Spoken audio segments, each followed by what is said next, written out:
Hello everyone and welcome to day 2 of our final event of the F1 Sim Racing World Championship. I'm Ariana Bravo. I'll be taking care of you throughout this event alongside some fantastic guests, and not really guests are you, you're just part of the team. Hayden Gullis, George Morgan, Marcel Kiefer, who is joining us for event 3, and we have Claire Cottingham somewhere around the studio getting ready to get all of the interviews and information for you guys. Thank you so much for joining us. Today is going to be fun. Today we visit 2 tracks that we have not visited before in the championship. How are you feeling about that? I'm so excited. Vegas is going to be crazy. I'm expecting 4 wide moments, maybe even 5 wide moments. We're going to have, blocks of cars just getting caught up with each other, a few little collisions. I think if we saw how chaotic Mexico and Brazil was yesterday, we haven't seen anything yet as we go to Vegas. Oh, I like it. I like it. George, how do you reflect on yesterday? Yeah, yesterday was busy. One thing we can say and one thing we can take away is that we have got a championship fight on our hands. It's got closer. Ron Hart and Rasmussen, it was sort of meant to be. They came close last season. Now they're going to be dicing for the title this time.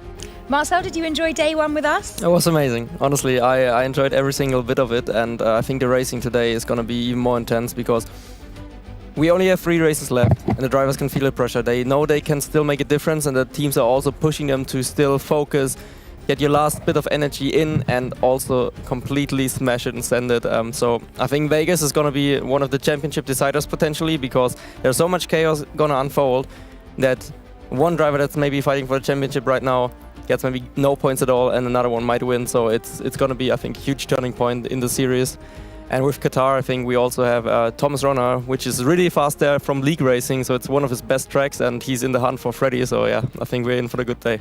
We're in for a treat, we definitely are. Before we get into that, let's have a little look at how the standings are after day 1 of event 3. Guys, take us through them. Yeah, so a few changes after yesterday. There was a few penalties given out, but Freddie Rasmussen still leads the way, 138 points. Thomas Ronhar is in second with 120. Barry Brumand in third, and Jarno Otmir in fourth. We've got 81 points available across the last 3 races, so plenty of opportunity for those drivers to get involved in the championship still. Further down, a good day for Ruben Pedreno in the Alpine, getting himself up into 11 points and 17th, and really helping Alpine in the Constructors' Championship as well. Simon Weigang gained a point as well, but he would have been hoping for more after qualifying so highly in Brazil. Then we've got Fabrizio Donoso, our last point scorer, in 21st, and Will Lewis at the back of the grid, 26th with 0 points.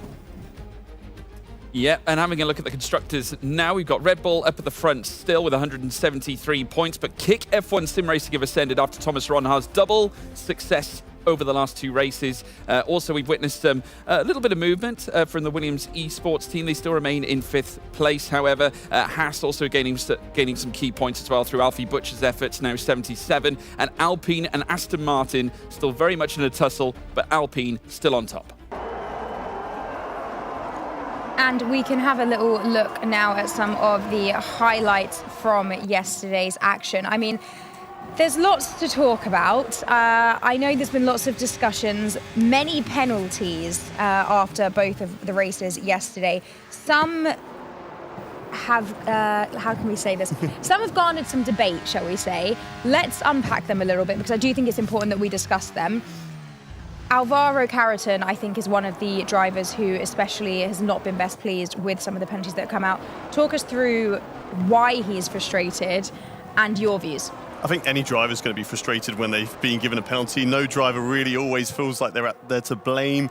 There's always going to be heated discussions in a steward's room. I'm sure you've been there in the past, Marcel, where there might have been a few decisions and you're not happy with them, and there'll be a few arguments. Little smirk from Marcel there. He knows where he's been. If I speak, I'm in trouble. So I would just enjoy the show. But for the Alvaro one, I think, he's been penalised for a turn 4 incident. We will get to that. We're currently watching highlights from Mexico, and there were penalties given out for this one. In Mexico, there's 3-second penalties for Jed Norgrove. He got 2 of them. Danny Bresnay got a 5-second penalty, and Ruben Pedreno got 2 3-second penalties for dive bombing. So a lot of collisions going out. Obviously, the Danny Bresnay one, we kind of expected to come with that collision with Nicolas Longue, but then going to Brazil, the Alvaro Carreton one, I do feel like he's been hard done by a little bit with the move on Freddie Rasmussen, because I think Freddie, and we will see it, he was right on the line. There was still just enough racing room, but I think the one with Lucas Blakely where there was contact and he was forced out wide, that's a fair penalty. I think that one was deserving. Marcel, what about from your standpoint? You are a driver, you've been in these drivers' situations. Talk us through it from your perspective. I mean, it's always very, very hard to judge from a driver's perspective because you always think you're in the right, to be honest. Like, sometimes you are, sometimes you're not, and sometimes it's also just hard racing. And you're not always in the position to think that everything you do is correct, because of course you're trying to get points, and if some races they didn't go too well, then you are actually trying to maybe go for more opportunistic moves. Like we could see yesterday, Alvaro had a first shot at a really great result this year because he had a struggling season so far, and then he was in the mix right away from qualifying, tried something, and unfortunately didn't pay off. So yeah, these things unfortunately happen, but yeah, still all to play for. So I think it's just what's going on here. I mean, we can also see it here.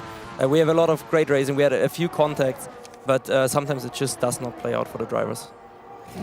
It's going to be a bit of a tough one to accept for Alvaro Carreton because it really knocked him down the order after what was a really strong performance, right, George? Yeah, I agree. I mean, I felt he was hard done by, to be fair. In terms of the standalone incident at turn 4, obviously there were other circumstances that occurred through the course of that race which might have been more appropriate for the penalty that was given to him. But hey, listen, I think Williams can take positives, I think, from Carreton's efforts through the course of that race, showing that he still has that killer instinct to obtain those big podium positions. Of course, he hadn't achieved a podium here at Brazil since all the way back in 2019. Now, this is the moment down the inside on Lucas Blakely, essentially forcing the McLaren a little bit wider. But like Marcel so rightly said yesterday when we were chatting about it, it wasn't a case that he actually broke the white line. The car was still very much. I think Lucas was over the white line for that one. But the Freddie Rasmussen one, yes. With the Rasmussen one, you can argue that I think it's just hard. Like, in my opinion, it would be hard racing. But of course, I'm not a steward. I'm just here to give you guys insights. So I can also be wrong, of course. And some of the other ones that came through as well. Nicolas Longuet, he got a few penalties for some incidents. Yeah, we saw it just at the end of that highlights package. There was a little bit of contact with Jana Watmir, so it was, I believe you said it was for 2 warnings, or 2 moving under the braking zone. First was the warning, and then the second one was the penalty. But in that incident as well, he also made contact when he moved under braking with Jano, bumped him a little bit onto the grass. That forced Jano wide, and I believe he lost 2 positions because of it. So that's why the penalty was given out, and I think it was a 3-second time penalty. Yeah. How does this change how the drivers will approach the racing today? Are they going to be more cautious? I mean, I suppose, Marcel, this is a question for you. Does it change anything, or...? I think, honestly, as some of the drivers, they will probably feel treated in a bad way from the steward, so they're just like, okay, whatever I do, it doesn't matter, so they might even race harder and they might not care as much. So maybe we see a bit more chaos, actually, from a couple of the drivers that already received penalties, and some of them might actually say, okay, you know what, I don't want to get in trouble anymore, the points are important. Maybe also teams told them, yes, you got maybe robbed, but this is just how it works. The steward said this, and in the end, you just have to deal with it. And we are here to score points. This is the part of the game. So everyone makes mistakes, like everyone involved in this is sport. It's just emotions and passion. And drivers are at fault. Maybe sometimes decisions are a bit questionable or something. But that's in every kind of sport. Like it never was like super clear, I think. We can all agree at that. So but in the end, they are here to do a job. And if the team wants them to score as many points, maybe they just have to calm it down a little bit. And if they don't do that, then they get in trouble with their own team. Well, we'll see how things unfold when we get to Las Vegas and to Qatar. Let's talk a little bit about the championship battle that is now hotting up once again. Of course, Freddie Rasmussen came into this event leading. We can see here the points progression throughout the season so far. Thomas Ronhaar he's coming back. He's fighting back, isn't he, George? He had a fantastic day yesterday and is now starting to come toe-to-toe with the Red Bull belonging to Freddie Rasmussen. I mean, what an up-and-down season it's been for both drivers, really. Like, I look back at some of Freddie's results, and he had a really difficult time in round 3 and round 4, 6 points apiece between the 2 rounds. Still point-scoring rounds, which is obviously important, but at the same time, you want to try and maximise every opportunity, and naturally, this is exactly what he needs to do in the closing 3 races that we have left. I mean, those races are going to disappear very quickly, especially considering these next 2 are going to be arguably the most volatile. So who knows? I mean, there could be something that happens on track that totally takes Freddie out of the race. Equally the same for Thomas Ronhaar. So it's a very fragile period now in this championship. It is indeed, and Freddie Rasmussen is approaching the 1,000 points mark when it comes to his whole career. That's pretty monumental, isn't it? Yeah, 974, I believe, at the moment. And yes, there it is. 974 race wins. Race wins, jeez. That is a lot. 15 race wins. I knew he was good, but... Yeah, no, Mr. Consistent. Wow. But yeah, for him, I mean, he could reach 1,000 points in this first race today. You know, if he gets pole position, that's going to put him 975. And then the race win will put him onto the 1,000. So, you know, for him, we know how consistent he can be, and we've seen it in that graph before, where the points were consistently scored across the season. He's scored a point in every race, whereas for someone like Thomas Ronhaar, he had a very bad event too from round 4 onwards, where it was, you know, a total of 5 points picked up in 4 races, but he's still in a championship fight. So Ronhaar seems to be, you know, focusing more on trying to get those race wins, whereas Rasmussen at the moment is like, okay, cool, you know, I'm chill, I'm calm, as long as I finish in the podium, this championship is on. And yesterday he did finish on the podium in Mexico, and that podium brought Red Bull to 50 podiums, which is incredibly impressive. Let's have a little look at how much that means. The Red Bull giving it wings once again.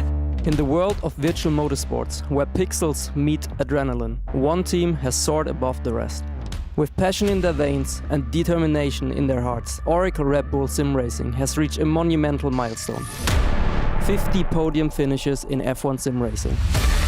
Each podium is not just a testament to their speed, but to the unwavering dedication and sacrifice from the drivers to the engineers and members behind the scenes, united by a common goal: victory.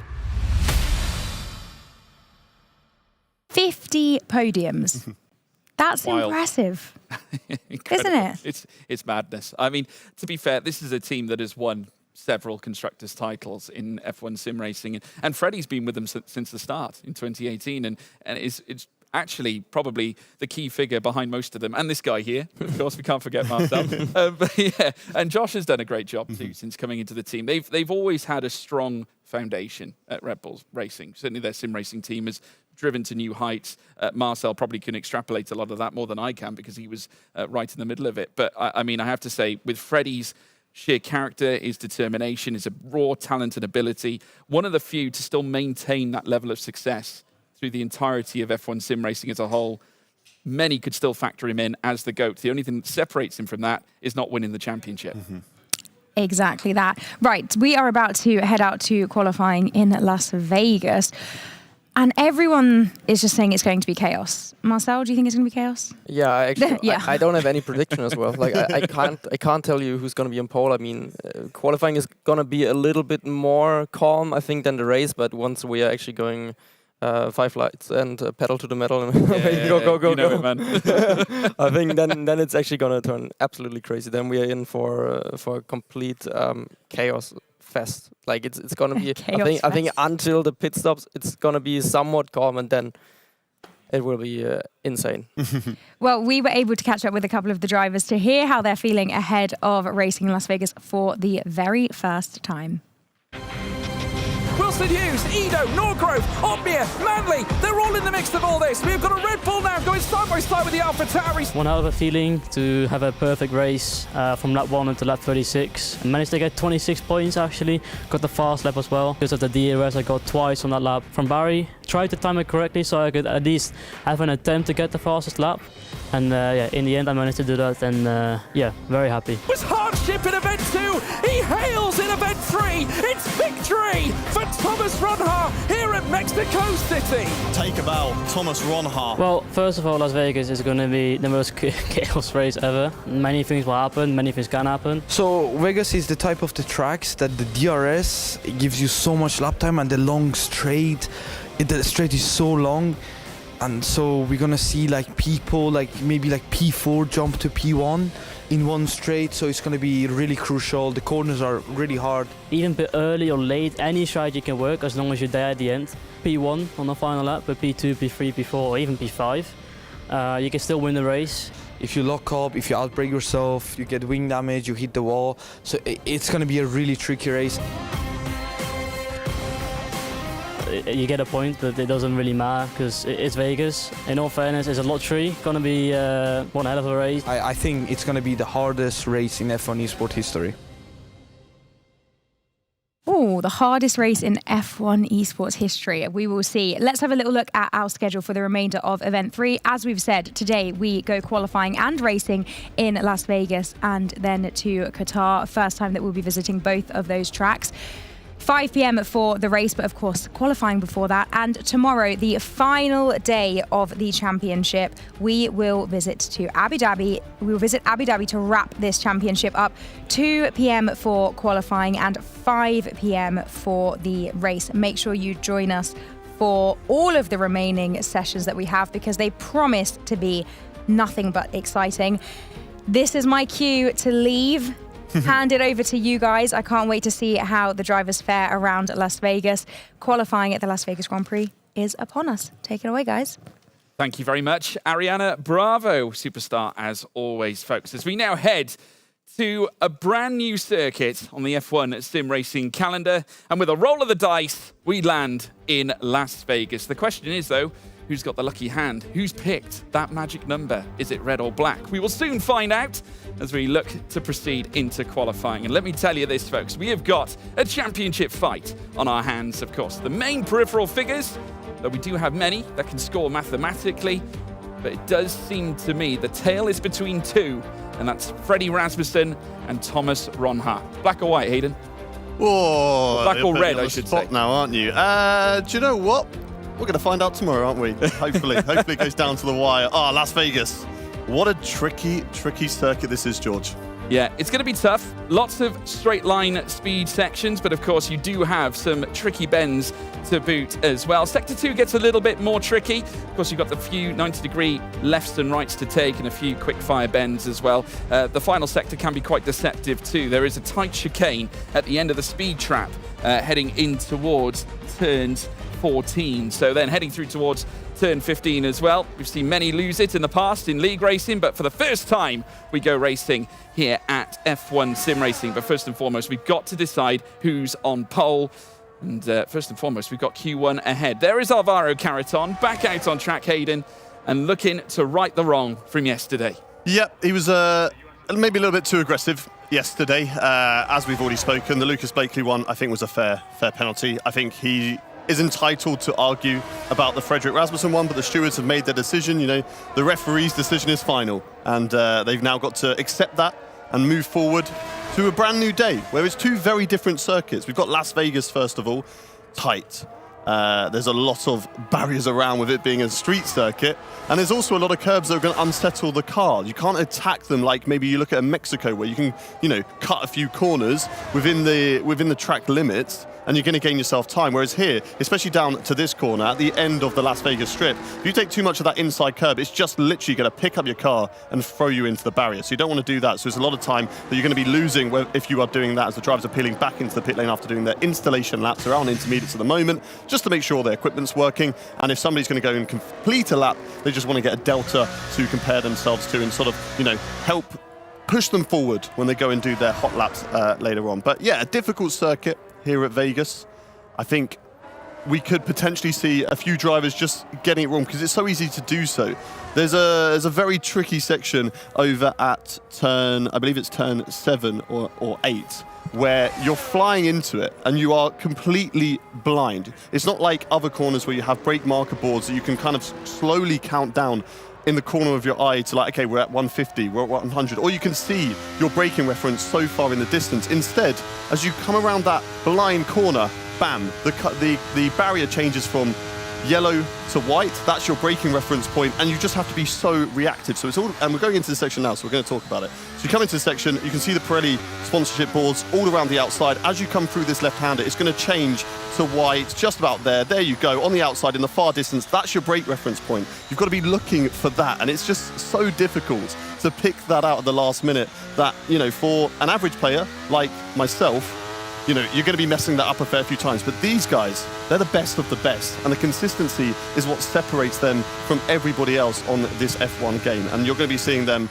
you know, mastering this circuit. Yeah, I mean, it definitely seems to me that a track like this is where you can really extract the best out of a driver. I mean, certainly given how fast you can certainly send it around here. And the curbs are quite attractive, I think, for many. And it's brilliant for the racing as well, because you do get a lot of side-by-side occurrences, and with the A huge element of the long straight, which you come out of sector 2 at turn 12 through turn 13 with a little kink to the left, and the DRS opens up where opportunities are there for every single driver across the grid. It is going to be fierce, it's going to be fast, and nothing more so than qualifying here this time. Just saw Fabrizio Donoso as he makes his way coming into the pit lane on those intermediate tyres, just slowly losing that rear end. Of course, they're not necessarily meant for these track conditions right now. Ismail Fassi, second currently in the timing tower. Of course, the initial laps on these inters aren't representative, but still, yes, like you so rightly say, Hayden, getting that delta in. At the same time, just checking the technicals as well. Obviously, we had a few drivers that were having a few issues in terms of what was going on with their own systems. Brendan Lee had that incident back at Mexico, and Jarno Opmeer also had his own technical tricky moments as well. So he's going to be hoping that those bugs are now left to yesterday, and today they can start anew. Yeah, it's one of those things that is completely out of your control as a driver. And we see it in real life where the suspension failure, an engine failure, one of those things that, you know, you've done absolutely nothing wrong, but your equipment sadly has let you down. Obviously, in F1 sim racing, we want to make that to be a 0.01% chance of that happening. I don't think you'll ever be able to get to a stage where there is zero chance of an equipment failure ever happening to a driver, but we want to try and make those risks as low as possible, and I think they have done a fantastic job with this series so far this season, and we have both thoroughly enjoyed it from the commentary box so far. We've got a championship battle on hands. As I've said earlier, 81 points is available to all drivers across the last 3 races, and they're going to be getting 1 in this session today. And I think a track like Las Vegas, that point is, you know, they're important at every circuit, but at certain circuits like Qatar, where we go to later on, it is going to be difficult to overtake there. That, you know, you get that 1 point and you also get the best track position for the race. Whereas we've heard it from drivers, you know, potentially you could win this race from 20th position. So your qualifying position does not matter in this race, but that 1 point does. You're absolutely spot on. And it could be the difference maker come the end of the season, where we go to Abu Dhabi at Yas Marina. And it does look like we will be heading all the way to crown this champion as well. Hopefully, let's hope you don't jinx it now. Well, fingers crossed. We want a championship battle here. I apologise in advance for any curses of the commentator so far, folks. But as many would say, the commentator's curse is a myth, not fact. Very quiet, isn't it, out there at the moment? It is. I tell you what. No one's out on track. I don't think I've ever felt it so quiet or tense Yeah. than in here right now. But the driver's just waiting to head out. I think it's just the mere threshold of risk around this circuit, Hayden, because not necessarily risk in terms of actually losing the car and crashing, but just those minor delta differences that can be the be-all and end-all to try and break through to Q2. Yeah, obviously, you know, we were talking about just a moment ago, you do want to qualify higher up the grid because it's going to give you still a better opportunity, but you can still win it from right down at the back of the grid. But, you know, there is that pressure. It is a street circuit. You get something slightly wrong, you're in a barrier, you lose a tyre, that's your session done. But it's just strange. Usually we see a little bit of chatter from drivers to their engineers, to the teams, but I'm looking around and silence from a lot of drivers. They just sit there, they're just waiting patiently for their time to go out. About 9 minutes 30 will be about the time where they start to first go out on the soft tyres, although I can see a bit of movement going down at the Haas garage. Ulash Ozildarim is out on track already. And I think we're going to be getting some laps in shortly at this Las Vegas circuit. It's going to be interesting, I think. I don't really know who's going to come out on top. Obviously, you've got to expect the usuals. Thomas Ronha, who's got fantastic qualifying pace. And, of course, Freddie Rasmussen backs that up as well with his consistency across all the races so far this season. He's always been up there in qualifying, so you've always got to back him as well. Jarno Opmeer, sometimes he's an amazing qualifier. Sometimes he's out in Q1 and Q2, but you can never count him out in a race. And, you know, for Jarno, I wouldn't be surprised if he does get knocked out early out in this qualifying, but yet later on in the race, we see him fighting for the race win. Yeah, I mean, it's so appropriate that we are in this position, especially this particular round, and with everything that's on the line, how appropriate that this is the location, Vegas. And very appropriate in terms of how we think the race is going to be conducted as well. Fortune perhaps favouring the brave in this instance. We'll have to wait and see. But there is Freddie Rasmussen heading around on track and has now seen that huge points gap that he had developed coming out of Event 2 shrink to the lowest of levels, the lowest we've seen it in quite some time, with Thomas Ronha getting his 3rd race win of the season and his 5th win overall since entering the championship last campaign. And we spoke as well about the volatility between these two protagonists. the incidents they had at Mexico City, but they were also in a fight at Yas Marina when Lucas Blakely would become champion. Rasmussen and, of course, Ron Ha were part of that championship scuffle. They certainly were, and now we're going to be getting our first lap this time around from the man who leads the championship, Fredrik Rasmussen. Let's ride on board as we showcase this incredible Las Vegas circuit. The start-finish straight, slight kink as you set up the lap, and then it's hard on the brakes as the curbing starts on the outside. Keep it nice and tight on the inside, as tight as you possibly can, and then get yourself set up for this long right-hander. Little lift off the throttle and then back onto full throttle. DRS open, get as close to the barrier as you dare on the outside of the corner. Now, compose yourself as you get ready for this technical section of the circuit. Braking at the 100-meter board, ride the curb on the inside and get close to the barrier on the outside. Keep it tight on the left-hand side and pick out your brake reference point. Freddie likes to go for an open up that corner as much as possible and then get it back over to the left, through the right, and then as quickly as you can to the right again to open up this left-hander. Back onto the throttle is a right-left section that's coming up, but it's completely flat out as long as you set the car up nicely, and Freddie Rasmussen keeping it tight on the inside. Again, your braking reference point is just under the bridge as we head in towards the strip. Don't ride the curb too much on the corner. Again, it's another one of those curbs that's just going to pick you up, throw you out into the outside barrier. Now, this is a chance where you can just relax because it is an incredibly long straight. The DRS is so powerful come race day, and I'm sure we're going to be seeing that later on with a lot of position changes. I, for one, am thoroughly excited. Now get yourself ready for a big braking zone. Braking hard just before the curbing starts. Don't take too much curb on the left, but really ride it through the second part of that chicane. Keep it nice and tight on the inside, and then get yourself ready as you go for a fast left-hander. Keep it close to the curb. Really take as much of the corner on the inside as you possibly can, and that is a lap there from Freddie Rasmussen that will put in a 1:30.8. Yeah, 1:30.845 coming out of Harmon Avenue through towards turn one now.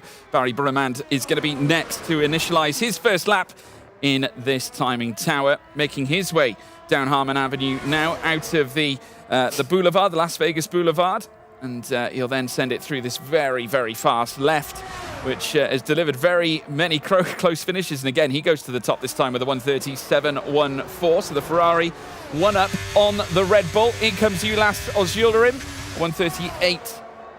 What looked to be a 1:38.72. Jed Norgrove, fourth fastest. Tom Manley, his teammate, now taking that fourth place away, relegating Norgrove further down. Patrick Sheepos, welcome return for Alpine, going second fastest. With Josh Edo behind him, Ishmael Fasti announcing his return. Didn't have a great day yesterday whatsoever, but now looking to come back in a positive fashion, has done so, certainly with that first lap. Brendan Lee going ninth fastest. In comes now Ruben Pedreño for Alpine. He jumps up into the top 10, but it's Fabrizio Donoso Delgado, who nestles in a 1:36.95. Danny Moreno stepping up as well. Thomas Ronha fastest now in Q1. A stellar lap, a 1:36.42. In comes the reigning champion Lucas Blakely, goes second fastest behind the Dutchman Alvaro Caraton, also crossing the line, can only stay 15th. Up comes Jana Watmere into the top 10 as well, 7th quickest in this instance, but it's Thomas Ronha to the top in the initial stages of Q1. First blood then to Thomas Ronha, top of the board at the moment, with Fredrik Rasmussen a little bit worried, down in 12th position. He's going to have to certainly go again in this qualifying session, whereas Thomas Ronha, has that benefit of having 0.3 of a second gap to those guys that are in the drop zone, that he can maybe think about, you know what, I'm safe there. I don't need to go again. I'm going to save myself a set of tyres, and we're going to save those for Q3 because he believes that he can get there. Freddie already back into the pit lane and will be preparing himself with about 3.5 to 2.5 minutes left to go to get back out for another flying lap to make sure that he does not get relegated and gets knocked out in Q1. So that's certainly one to look for. Danny Moreno in the car today for McLaren Shadow, sadly though down in 19th position, as is Jake Benham, but they won't have the benefit of running yesterday to get into the groove of things, get used to their rig, the systems that are in this event space.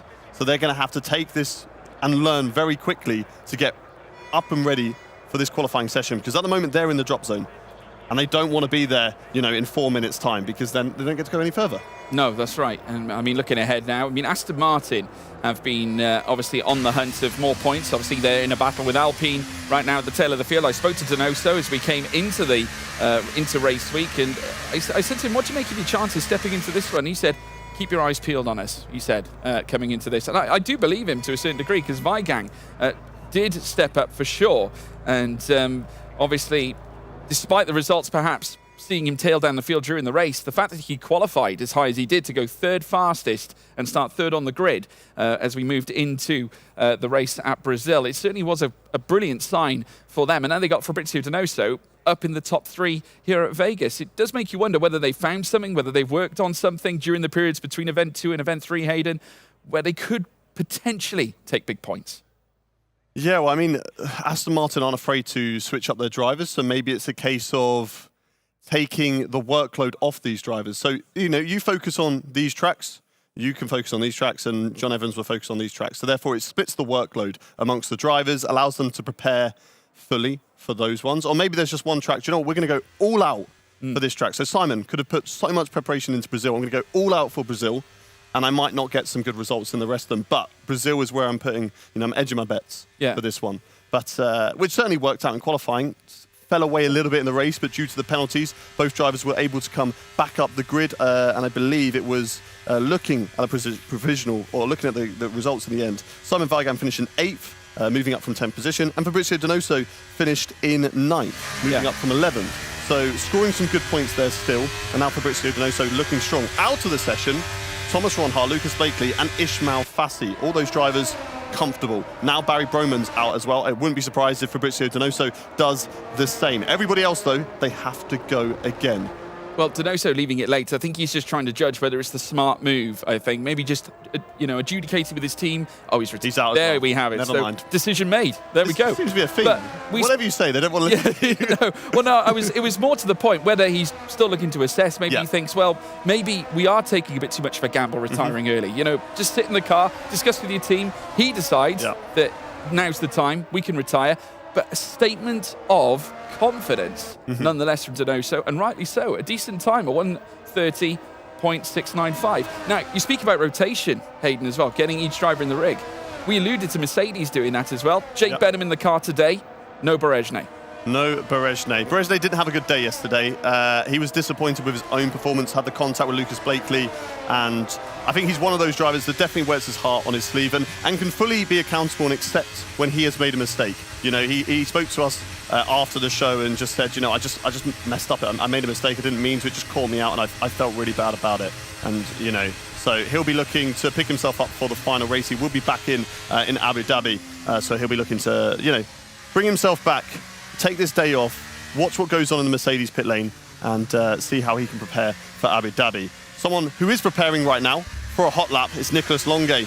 He also had a difficult day yesterday, getting the penalty in Brazil. Let's see what we can do in Las Vegas. Currently 11th position in this qualifying. Let's ride on board with a hot lap for the final time in Q1 with the Ferrari drivers. He comes across the line. Nicolas Longuet gets us underway. Nice and tight here through turn 1 and turn 2. Not as tight as Freddie Rasmussen was able to do so, but Freddie is one position below him. So maybe Nicolas Longuet has a better line through there, has managed to find 0.03 of a second so far on his lap time. DRS is wide open as he heads now down in towards the technical section at Vegas. Hard onto the brakes, ride the curb on the inside, and still managed to find a little bit more time, an extra 100th of a second through there, keeps it tighter than Freddie. Now gets back out wide, picks that braking reference, nice and tight through the left and the right, and loses a little bit of time, but gains it back on the exit. Now can he sort out his exit into this corner? Again, loses time on entry, gets it all back on the exit, but he's still just flirting around the same area, about half a tenth up currently on his lap time. It is falling slightly, so showing that he didn't get a good exit out of that corner in comparison to his previous lap. Then on the brakes in towards the strip. Now this is a very important corner. This is the exit that you want to maximize, and he hasn't done so. It's not as good so far, but he is gaining time as he goes down the Las Vegas strip. So maybe by the end of it, he could get back into that half a tenth improvement. But as it stands right now, this is not a lap that he'll be confident about, getting him out of that drop zone. It is certainly going to be an improvement, but he needs to maybe find a bit more time in this last little section. Through the kink, slightly wide of the apex, but it looks like it's a better lap than last time around. He's found a load of time, George. Certainly has. He is looking well and truly up on his time now as the roulette wheel is spinning at the end of Q1. Where's the ball gonna fall here for Nicolas Longuet as he heads towards the line, goes fastest with a 1:30.604. Ulas Osiorim stays 4th fastest. Up goes Freddie Rasmussen. He jettisons to 5th. Butcher up to 3rd place too. In comes Josh Ido. He crosses the line 10th fastest. That's not necessarily safe. Very much at risk. risk. Tom Manley's out, so's Jed Norgrove. Horror show for AlphaTauri. In comes Alvaro Caraton, 16th quickest. Jake Benham now moves up to join his teammate, 12th and 13th here for the Mercedes outfit. Danny Moreno, he's into the pits, he's out of qualifying. A very abrupt end, and we have lost both AlphaTauris. We've lost the McLaren of Danny Moreno, we've lost Alvaro Caraton, and it looks like we've lost Ruben Pedreño. Yeah, a sad day there for the AlphaTauri drivers, but Nicholas Longo will be happy with that. Q1 gets off to a good mark, and Aston Martin as well. Good qualifying for those guys. Obviously, they took the gamble with Fabrizio Donoso, decided that, you know, they weren't going to go for that final flying lap and stay in the pit lane, and it looked like it worked out for them. And Simon Weigang scraped through into Q2 as well. And look at that, the smiles down at Aston Martin. Simon Weigang in Event 2, he spoke about it a lot, where he just kept on missing out on Q2 by thousandths of a second. He'll be very happy this time around to make sure he is in towards Q2 and can potentially fight once again to be at the front of the grid like he was in Brazil. For the AlphaTauris, though, you know, two very young drivers, two rookies in Tom Manley and Jed Norgrove, sadly, will not be progressing any further in qualifying. And this is just something that I suppose you're going to get with a team built upon rookies, that sometimes they're going to be able to make mistakes, but I think that's okay. Let them learn from that, discuss it back with the team and the strategy, and work out, you know, what went wrong over that lap. But as we've said about Las Vegas, it's not over. But those are the eliminated drivers: Ruben Pedreño, Alvaro Caraton, Tom Manley, Jed Norgrove, and Danny Moreno. And I believe Claire is speaking to Alvaro Caraton.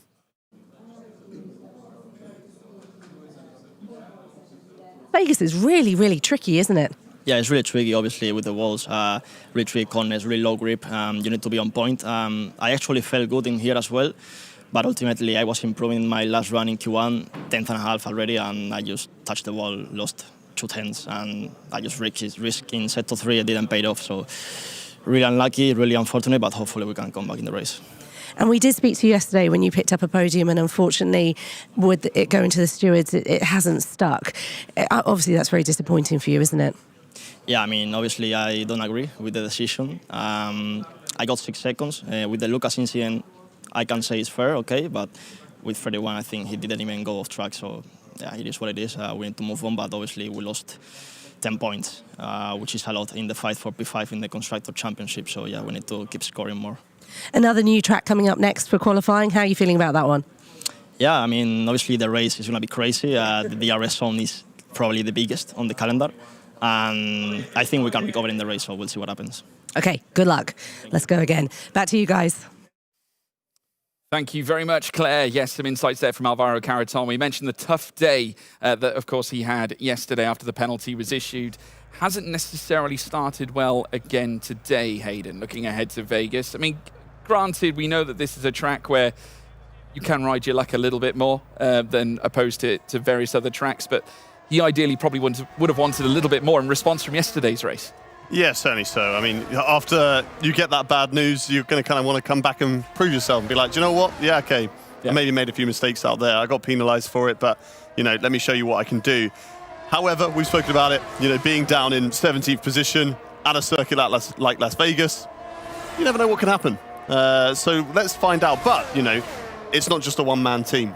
They've got Ismail Fassi, who put in a very good lap and was able to retire, I believe, from that session as well. So he's going to have an extra set of soft tyres available to him. And now at the moment, they're going on an out lap, and they will be getting themselves ready. If he does continue this lap and it isn't an installation lap, then this will be on a used set of soft tyres. Just get that banker lap in and have that delta to compare himself against when he goes for his flying lap later on. Yeah, obviously, as opposed to the inters that they would usually don at the start of Q1, they can, of course, go to the used red-banded soft tyre in order to issue their first laps in this Q2 session. Ismail Fassi, who has started the session well, great opportunity here for him to score big points for Williams. Has been very much in the fight. Event 2 was sensational for the young man. 2 podiums achieved in 2 consecutive races, which is truly unbelievable, including a hugely intuitive switchback that he pulled off on Lucas Blakely. The audacity of the young man, Hayden.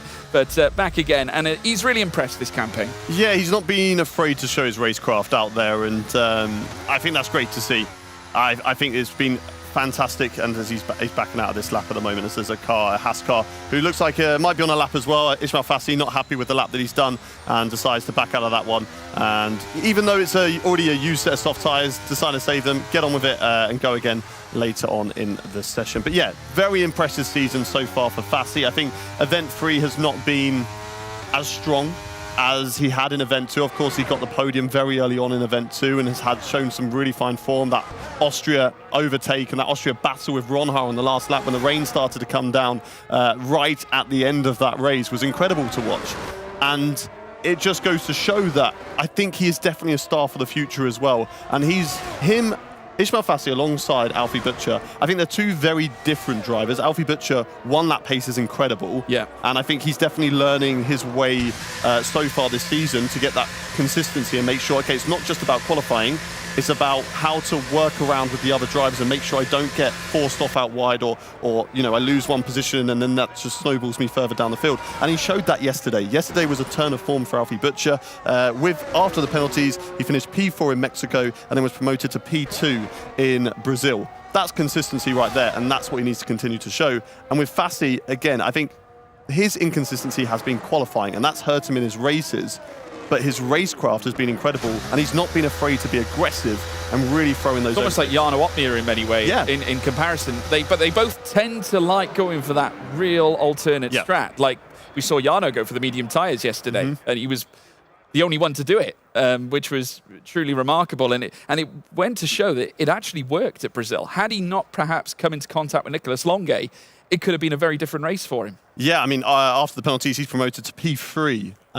But what could have been? He had a look around the outside of Longuet. It's difficult to overtake there. It is. But he was just after overtaking, I believe it was the McLaren of Lucas Blakely at the time as well. So he could have done what he was doing and just saving up that battery and then waiting to go again, then pick them off one by one. And then he's in a fight then with Alvaro Carreton and, of course, Thomas Ronha. Alvaro had a penalty already at that point because he'd already made the move on Lucas Blakely, so he would have had that penalty definitely, regardless of whether you want to discuss about the penalty with Freddie Rasmussen. But then it'll be a case of, can he hunt down Ronha? But the thing with Thomas is that no matter what, and we saw it yesterday, Barry, I thought he was in prime position to take that race win away from Thomas Ronha. And then I thought the same as well in Brazil. Okay, it's still difficult to get a great launch off that last corner and get the overtake before the start-finish line, so maybe you want to look to be doing it as you go on to the final lap. But I was just very surprised he was able to hold on to that position, and he's showing that even in that lead position, he knows how to defend and knows how to hold on to it and fight for race wins. Yeah, absolutely right. Every car bar Opmeer now out on track. 9 minutes and 20 to go in the session as we now take a look at Freddie Rasmussen just making his way through the middle sector. He'll be heading down through towards turn 10 and then in towards turn 11, where he'll then meet the DRS detection point that'll take him down towards the latter point on this Vegas strip. But nevertheless, Rasmussen will be chasing bigger results this time, knows that he needs to try and keep a lid on Thomas Ronha, because if he allows him to start developing momentum here, and Ronha does seem to be that momentum character, you do have to wonder whether the break between Bahrain and Event 2 may have been the causation behind Ronha's slip-ups, Hayden. Yeah, I think you definitely have to look at that as we're watching right now. Freddie Rasmussen is just building up his lap at the moment. He's just going through that tyre warm-up cycle. Hold the brake, hold the throttle, build up the brake temperature. That in itself brings up the internal carcass temperature, and you get your tyres ready for a flying lap. You're looking for, way above you're looking for around the 95 degrees Celsius area to make sure you get your tyres into the right temperatures. Freddie Rasmussen gets a great launch there off the final proper corner and will start his first lap in this Q2 session. He was on the bubble last time around, had to go again. Let's see if he can find the lap time here in Q2 and maybe be safe to get himself into Q3. Again, not as tight this time around as he showed us in Q1. So this time maybe opening up to get a better drive off the corner to set himself up for turn 2. Now flying onto this DRS. Now I want to look for the placement of his car. Watch where he puts his car and how close he puts it to the barrier. Upon entry, he's right up, basically scraping up against the wall, touches the curb on the inside, and again, uses all the maximum parts of the track available to him. Lets the car drift out wide to get himself as straight as he possibly can to open up this chicane here. A little wheel on the inside curve just to help you, keep it nice and tight and also open up this next section of corners. Freddie likes to keep it tight on entry, through the first part of this right-left fast-flowing chicane. Keep it tight on the inside, and then really keep it tight on the left as well. And then get the car back over to the right. Once the barrier sort of opens up, get your car in between it to really open yourself up for the Las Vegas Strip. You get so close to the exit barrier, just scraping his front wing along it, but no contact, of course. And he manages to get a great purchase off that corner, and that's really going to help him down here. And look, even just on the straight, it's maximizing every millimeter of the track. He's tight up against the barrier as it goes towards the left. He's tight again as it goes slightly right. And then it opens up this triple chicane. Don't use too much curb. Really maximize the second part. Tight on the left in the third part of that triple chicane. And then just watch the car as he uses a lot of curb on the inside to get the shortest run towards the line and maximize this lap. It's going to be good enough for a 1:30.5, and it puts him to the top of the board. Yeah, good initial lap there for Freddie Rasmussen, 6 minutes and 30 and counting. He will get one more run, you'd fathom, later on in this session. There is Alfie Butcher, currently without a time as well, but will now look to enlist his just in behind Freddie Rasmussen at 1:13.520 to beat Alfie Butcher just outside of that. Fine margins between them as Ismail Fassi now sets a 1:37.07. Brendan Lee goes faster than him though, and goes fourth fastest as Josh Ido joins his teammates. It's Red Bull 1 and 2. Ulas Ozuri making it Haas 3 and 4. As Fabrizio Donoso goes seventh fastest, Nicolas Longuet comes in clutch with a grand lap to get things started. And Ferrari now going a 1-2 here, relegating the Red Bulls, and Lucas Blakely splitting the pair of them, goes ahead of his former teammate as now we see more cars beckoning their way through. Both Aston Martins in the drop zone. Jake Benham up to ninth fastest. Thomas Ronhaar back with a 1:33.88. A great time for him, and Jarno Opmeer, his fellow Dutch counterpart, occupying P6. That is an incredible lap from Nicolas Longuet, a 1:30.312. Thomas also in the 30.3s, but you go as far back down to, I believe it is P5 and Freddie Rasmussen and Jarno Opmeer, and they're 2 tenths off these guys. They're safe in my eyes. I don't think they have to go again in Q2. They can now save their tyres, and I heard a lot of celebration down at Ferrari. They were both, and everyone down there, very impressed with both their drivers' laps. Obviously, Barry's 4th position. He was in the 30.4s, I believe. Very strong there from Ferrari. I think Barry might just be on the cusp. He may have to go again. Let's look at these lap times now that we can see him on the screen. So yeah, down to Freddie Rasmussen. It's 2 tenths of a second. That to me is safety. Even for Thomas Ronhaar as well. I think he's safe. You go down to the drop zone and, you know, it's very close in that section. Yes, they can all find that lap time. But for them to get that perfect lap that maybe Ronhaar and Longuet have just shown us, I think it could be difficult. I wouldn't be surprised if they retire from this session here and go to Q3. It is just, I think, under 5.5 tenths of a second that separates Donoso away from Nicolas Longuet. That is incredible. That is nuts, right? So we're nearly within half a second. Around a difficult circuit like this, where there's barriers and it's so easy to make a mistake. Incredible stuff. Yeah.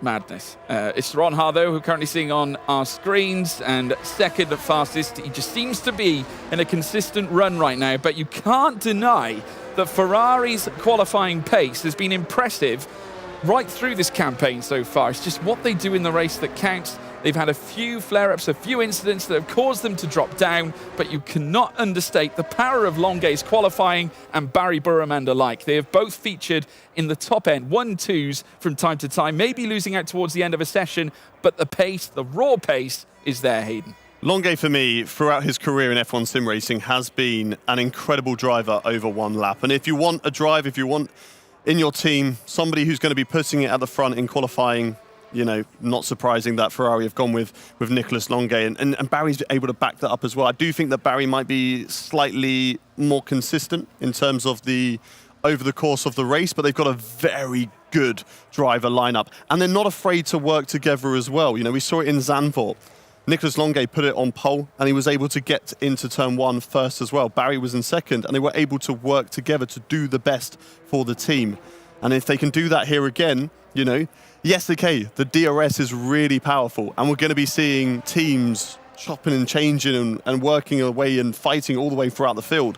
But if something happens, and there is a big gap between the leader and second place, like we saw in Saudi with Freddie Rasmussen getting his win, then I wouldn't be surprised if that driver was then able to run away with it. It's up to the drivers behind to show how much they work together, but maybe there might be a Ferrari in the mix if one of them's leading to be like, I don't want to work together. My teammate's winning. If I finish 4th, that's great points for us as a team. I'm going to be a nuisance here. Yeah, I mean, that's absolutely right. I mean, if we want to allude to luck as well, Longuet currently has 7 pole positions under his name, so that's a lucky number for you, heading around the Vegas Strip. We also want to touch on Lucas Blakely, fastest in the first sector on that particular lap, and managed to go third fastest just behind Thomas Ronhaar.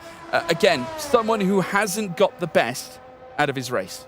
No, he's had a really, really horrid time this season, but this is a place for gambling, isn't it? You know, and I think hopefully his luck will change at Vegas, because if he's coming to Vegas with bad luck already, who knows what could happen in the chaos that we see later on in the race. But he's put himself at the moment where he needs to be. No one other than Nicolas Longuet think they are safe, which is no real surprise, because Nicolas is, 700ths of a second quicker than Thomas Ronhaar. And people at home might be thinking, 700ths, that's nothing. Okay, what do you mean? How's that safety? In F1 sim racing, with the gaps being so small, I mean, look at first down to the drop zone. It is 2 tenths, just over 2 tenths of a second to separate those guys. So for a driver to find 7 tenths on that lap is a huge ask. And yes, some people will, and some people will top him. I don't think Nicolas Longuet could top this session. I think Ronhaar has a great chance to do that. But, to have 10 drivers, 11 drivers plus to be able to drop him out of a Q2, I don't think that's going to happen. Well, it'd be very unlikely to see Ronhaar, I think, drop down as well through the field. But this, I would say, for Ronhaar's, mindset is the case about getting his car in front again in another session. And it could yet happen. Freddie Rasmussen, beginning his final flying lap of Q2. Take us through it, Hayden. Yeah, he doesn't want to be around any of the drivers, wants to be completely out of sync. So let's ride on board with Freddie Rasmussen, showcase the championship leader, and let's see what he can do. I know we've watched quite a lot of him today, but he's the man of the moment at the moment. He is our championship leader, and that is, of course, what we want to see. So let's get into this difficult section that we see with Freddie Rasmussen now. Nice and wide onto the entry goes Freddie. He's currently sitting in P5 at the moment, a 30.5. He wants to find just a slight amount of time, because he's only about 400ths of a second above the drop zone, although that's actually Jake Benham, so that is a 10th of a second above the drop zone, which still isn't really that much safety. So again, Freddie Rasmussen, not as comfortable as maybe Thomas Ronhaar is looking. Thomas is one of the last drivers on their lap at the moment, so he has that choice to watch everybody else out on track and can decide, you know what, actually, I think I'm good here. I'm going to bail out of this lap and go into the pit lane. But let's keep watching Freddie Rasmussen as he goes down towards the Las Vegas Strip. We'll get in towards the triple chicane, and let's see how he takes it this time around. Again, watch out for that first corner. Don't take too much of the inside curve, but then get as close as you dare in towards the second chicane. And look at that. I think he didn't. He invalidated. I thought he might have just got away with that. But Freddie Rasmussen has invalidated his lap. We're going to watch for Alfie Butcher now. No, it's Julas Zilderim who's going to be the first Haas driver. Alfie Butcher's a little bit further behind, but Freddie Rasmussen is in trouble here. Well, the dealer has called call, and it's time for the players to put their cards to the centre of the table, and Rasmussen won't be able to do that. He's currently 5th fastest in this timing tower and could yet be eliminated should there be 5 to 6 drivers that make it through out to the bottom end. Julas Zilderim does topple him. Rasmussen in the pit. He's going to have to watch it all from the sidelines as Alfie Butcher moves ahead of his teammate and goes 5th fastest. Brendan Lee up to 7th. Patrick Schipos 11th. He won't progress. He remains where he is. Ishmael Fassi, he comes into the pits. He's been eliminated. Lucas Blakely looking to topple Ronhaar. He can't. Stays 3rd. Jake Benham, the All-Star, trying to erupt. He's out here of Q2. Sensational. Thomas Ronhaar goes fastest here in Q2 with a 1:32.71. Jarno Opmeer ascends to P3. A truly death-defying performance from Freddie Rasmussen. Despite not being able to function with a lap, he manages to get a P10 out of it. Truly remarkable. Freddie Rasmussen, you lucky, lucky boy, just about scraping through into the top 10 and survives this qualifying session. I was watching for the 2 Aston Martin drivers, and sadly, they just could not get themselves into Q3 there. But Freddie Rasmussen, right onto the bubble. After this qualifying session, he should take a trip to one of those casinos, because he's feeling good at the moment. Would have been able to save a little bit of those soft tyres as well, so we'll have a little bit of a benefit for one of his banker laps as we go into Q3, but look at that, right on the cusp. Let's see what the margin was. 400ths of a second safety between him and the Alpine of Patrick Schipos. Both Haas drivers into the top 10. That's going to bode really well for their qualifying session. Alfie Butcher, we've always spoken about being strong and being up there. Ulas Ozildirim has been a driver that has got the pace, but hasn't been able to show it consistently. But that's certainly very good for him. Look at these drivers, though. Those are the ones that are eliminated. Patrick Schipos for Alpine. Jake Benham, sadly, jumping into the car, showing himself for the first time in Event 3 today. Then Fabrizio Donoso. Ismail Fassi invalidated on his lap time. And Simon Weigang at the bottom of the field in Q2, unable to progress into Q3 as well. Disappointment there for Aston Martin, but they'll be happy to know that Alpine aren't in the top 10. They will, and they've got a great chance now when we move ahead, obviously into the race, because of course Aston Martin can try and push for those big points. Another young man who's going to be very disappointed is Jake Benham, and I believe Claire Cottingham is standing by with him. I am indeed. Well, Jake, are you disappointed? George was saying you might be disappointed out there. Yeah, of course, it's not ideal. But honestly, if there's one track that I don't mind qualifying outside top 10, then it's this one. There's so much strategy that can go on, carnage over that long straight. So, yeah, it was hard getting into it because obviously I had the driver swap and about 40 minutes compared to everyone else's driving yesterday. So I felt a little bit more tense than usual, to be honest. But yeah, if there's one track, then it's this one that I wouldn't mind qualifying 12th. It's a tricky one. It's a tricky one out there. Feeling a bit tense then. You've got another qualifying session to go. How can you kind of shake yourself into, a more relaxed state? Yeah, well, I mean, I think it's just the lack of laps, to be honest. Going into Qatar, it should be a bit better, more laps under my belt. And obviously higher downforce, so it won't be as tricky on the low grip surface as well. So, yeah, hopefully Qatar's better. As you need a good qualifying at Qatar, but yeah, it is what it is. We can definitely still get good points from here, so I'm not too disheartened. I was going to say from 11th, that's actually not a bad place really to start. I believe you were 11th, I've got to think about qualifying 12th. But that's still not a bad place to kind of start, especially with a place like Las Vegas where it's going to be chaotic. Yeah, exactly. It's going to be a complete carnage race, I think, with that massive long straight, like I said. So yeah, not too disheartened, but ultimately, obviously, you want to be getting up near pole. But yeah, it is what it is. Nothing you can do now. Just watch from behind and then get in when you can. Bad luck, Jake. Thanks so much. Guys, back to you. Yes, thank you very much, Claire. Great, obviously, to get the insight from Jake Benham. Despite it not necessarily going to plan, he knows that he'll still have a chance through the course of the race, and there is that element of luck. It's why we do often wonder from time to time whether it is such a bad thing you're out of Q2 here at Vegas, because you can sometimes benefit after, off all the chaos that you can get. Even on the opening lap. I mean, generally, the opening lap is one of the worst elements of it, especially heading in towards turns 1 and turns 2. Yeah, it's a difficult opener to a lap. And then if you're still battling towards 4, 5, 6, 7, all the way around there, then, that's where things can sort of come undone. People can trip over one another. And that's certainly something that we're going to be watching out for later on in the race. Jake Benham, though, confirming what we were talking about, that for him and also, I guess, for Danny Moreno as well, that they haven't had a lot of time to jump into the rigs and they haven't had that much time to prepare. Compare that to those drivers who did a lot of running yesterday. They had that time to get used to the seat. They had that time to get comfortable and get ready for the action for today, certainly. And I guess this is one track that you want to be prepared, because you can't leave anything on the table, because there are no fine margins around Las Vegas. The barriers will eat you up. They will punish you. So you have to be very, very precise with what you do, and you need to be comfortable. You cannot be tense around a circuit like this, as we're watching the drivers get ready for their first laps here in Q3. Ulas Ozildirim, very impressed with him. A good qualifying there, and he was very close to his teammate as well.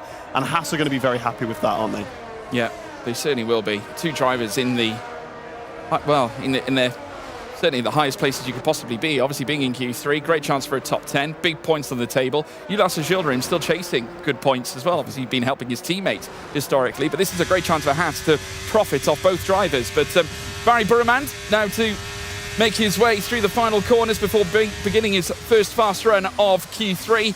Hayden, why don't you take us through this one? Barry B, let's see what he can do in Las Vegas. Obviously into the top 10 shootout. The battle for pole position is among us.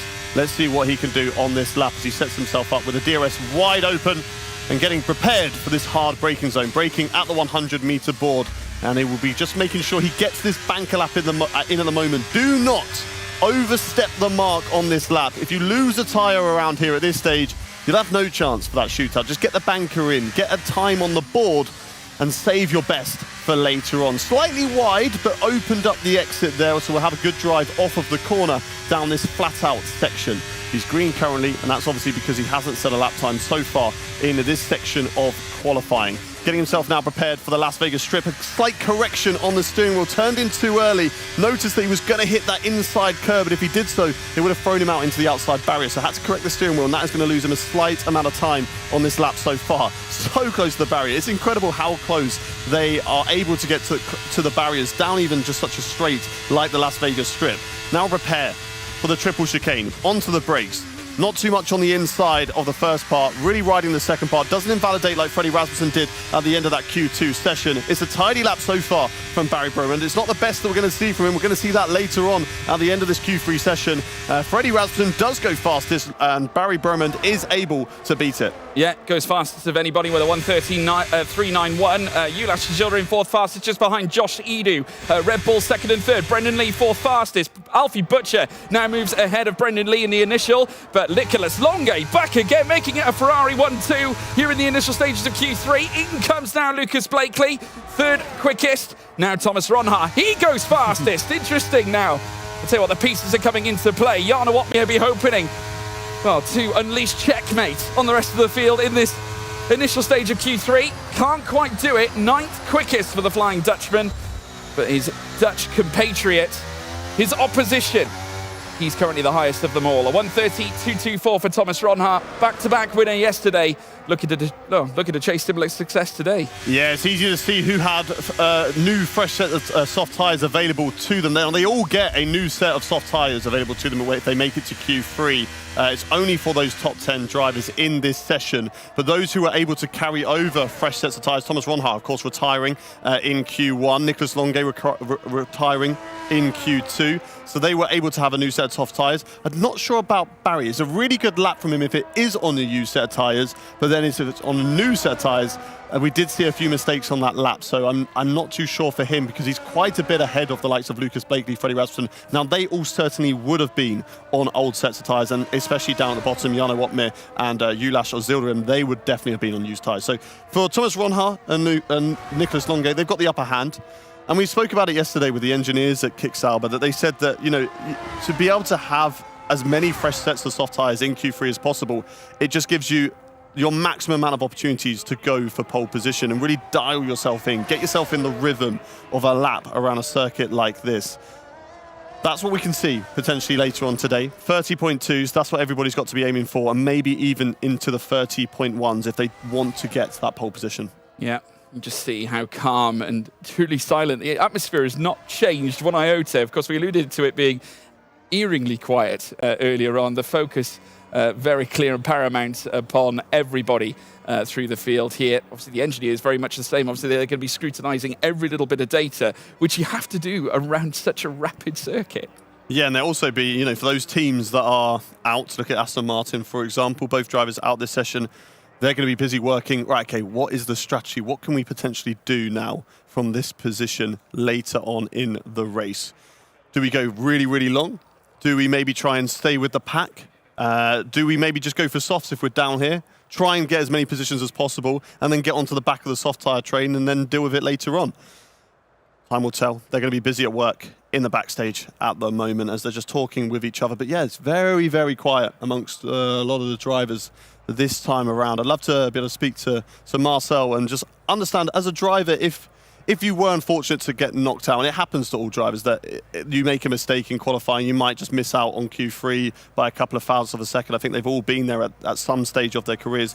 What do you do now? Do you pay a lot of attention to the session that's going on in front of you, or are you just kind of sitting there in silence, feeling sorry for yourself in that situation? So I'm not too sure what they're going to be doing at the moment, but some of them just very quiet, just watching their screens. They all have the broadcast cameras that you can see when we do get the on-screen footage you can see in the background there. All of these drivers have access to this in their rigs now that they are out of the session. So they can keep a close eye on it. Maybe they're looking at lap times of what everybody else is up to. And Simon Weigang is having a little look at us at the moment over in his rig. So he's just watching what everybody else is up to. Yeah, well, that's the prerogative of a competitor. You want to know what your competition's doing. That is the aim of the game. That is sport. That is F1 sim racing. As now we see the drivers make their way around once again through this Nevada circuit. The question is, who's going to go north at Nevada in terms of the timing tower? Who's going to take pole position? Will it be Thomas Ronhaar once again? Will he look to gamble on a last-ditch flying lap to keep hold of his position, or will it be Ferrari in the ascension, as they have done so on so many occasions already? We'll have to wait and see, but we've got many other names. Just look at that top 5 in terms of the pedigree of driver that we have here. Obviously, Rasmussen knocking on the door for that championship. Lucas Blakely already successful. Barry Burremand and Nicholas Longuet, arguably the strongest partnership we have seen in the modern time of F1 sim racing, with Thomas Ronhaar also up there too, also bidding to become a champion for the very first time as well. I tell you what, it's mouth-watering, isn't it, Hayden? We've got every opportunity to witness this now up close, in person, in a LAN environment. Great to be back here. Lots on the table. And here at Vegas, it all comes down to this. Here we got Jarno Opmeer. He's one of the last drivers out on track. He's going to have the best track available to him to try and get that pole position lap time. He's got a lot of time to find 0.6 of a second and some more to be able to put it into contention for pole position, and that's without Thomas Ronhaar able to improve on his 30.224 that he's set at the moment. They're going through the final corner at the moment. It's going to be Haas who are getting us underway, and we're going to be watching with the second Haas driver on track. It's Alfie Butcher. He has been formidable in qualifying so far this season. Does he have what it takes to put himself on pole position? Let's get into it for one last time at Las Vegas as we go through turn 1 and into turn 2. Nice and tight on the inside. He's finding improvements all the way through this lap. Of course, he is on brand new set of soft tyres compared to his used set that he used earlier. Already 1/10 improvement compared to his previous best lap time as he goes down this DRS straight. DRS wide open. Get yourself prepared now for the technical section at Las Vegas. Close on the inside curve. Use all the wall on the exit. Lost a little bit of time there on the exit of the corner, and now blast through this section of track. Hard on the brakes and really open up this corner. Loses a slight amount of time, but gains it back on the exit. So focusing a lot more on his exits compared to his entry last time around on his previous lap. An improvement of 2/10, nearly 3/10 of a second so far on this lap. Nice and tight through the right and then the left. Now prepare for this very important corner. Do not mess this one up. Don't take too much curb. That was brilliant. No, just a slight loss of the rear end. And you can just look at the delta time, and he knows it. Look at his face. He's losing time.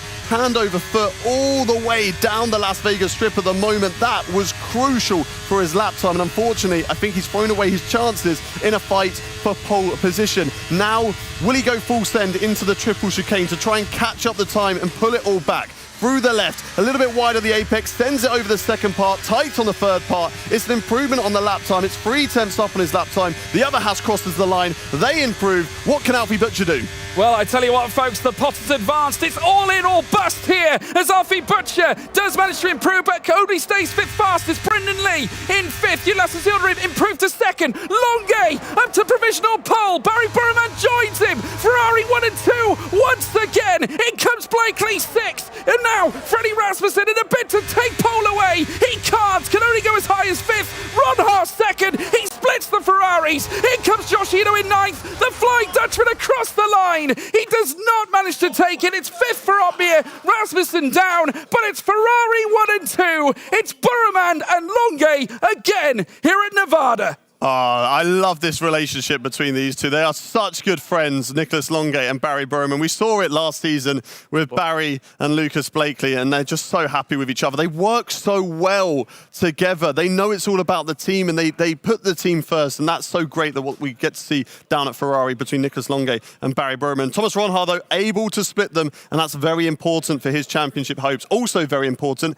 Freddie Rasmussen, a little bit further down the field. Ulysses Hilderim, an incredible lap from the Haas driver. Fourth position. Jarno Opmeer managed to just get ahead of Freddie Rasmussen right to the end. So Rasmussen down in sixth, but it's Las Vegas, so it doesn't really matter too much. I'm sure he was going to be pushing for it come race day. Brendan Lee sneaks in seventh position. Lucas Blakely is there in eighth. Alfie Butcher, slightly unfortunate. I think he probably lost about 1/10 of a second on that last lap time, just by that slight error, just lost the rear end, maybe a little bit too eager with the throttle out of that corner going onto the Las Vegas strip.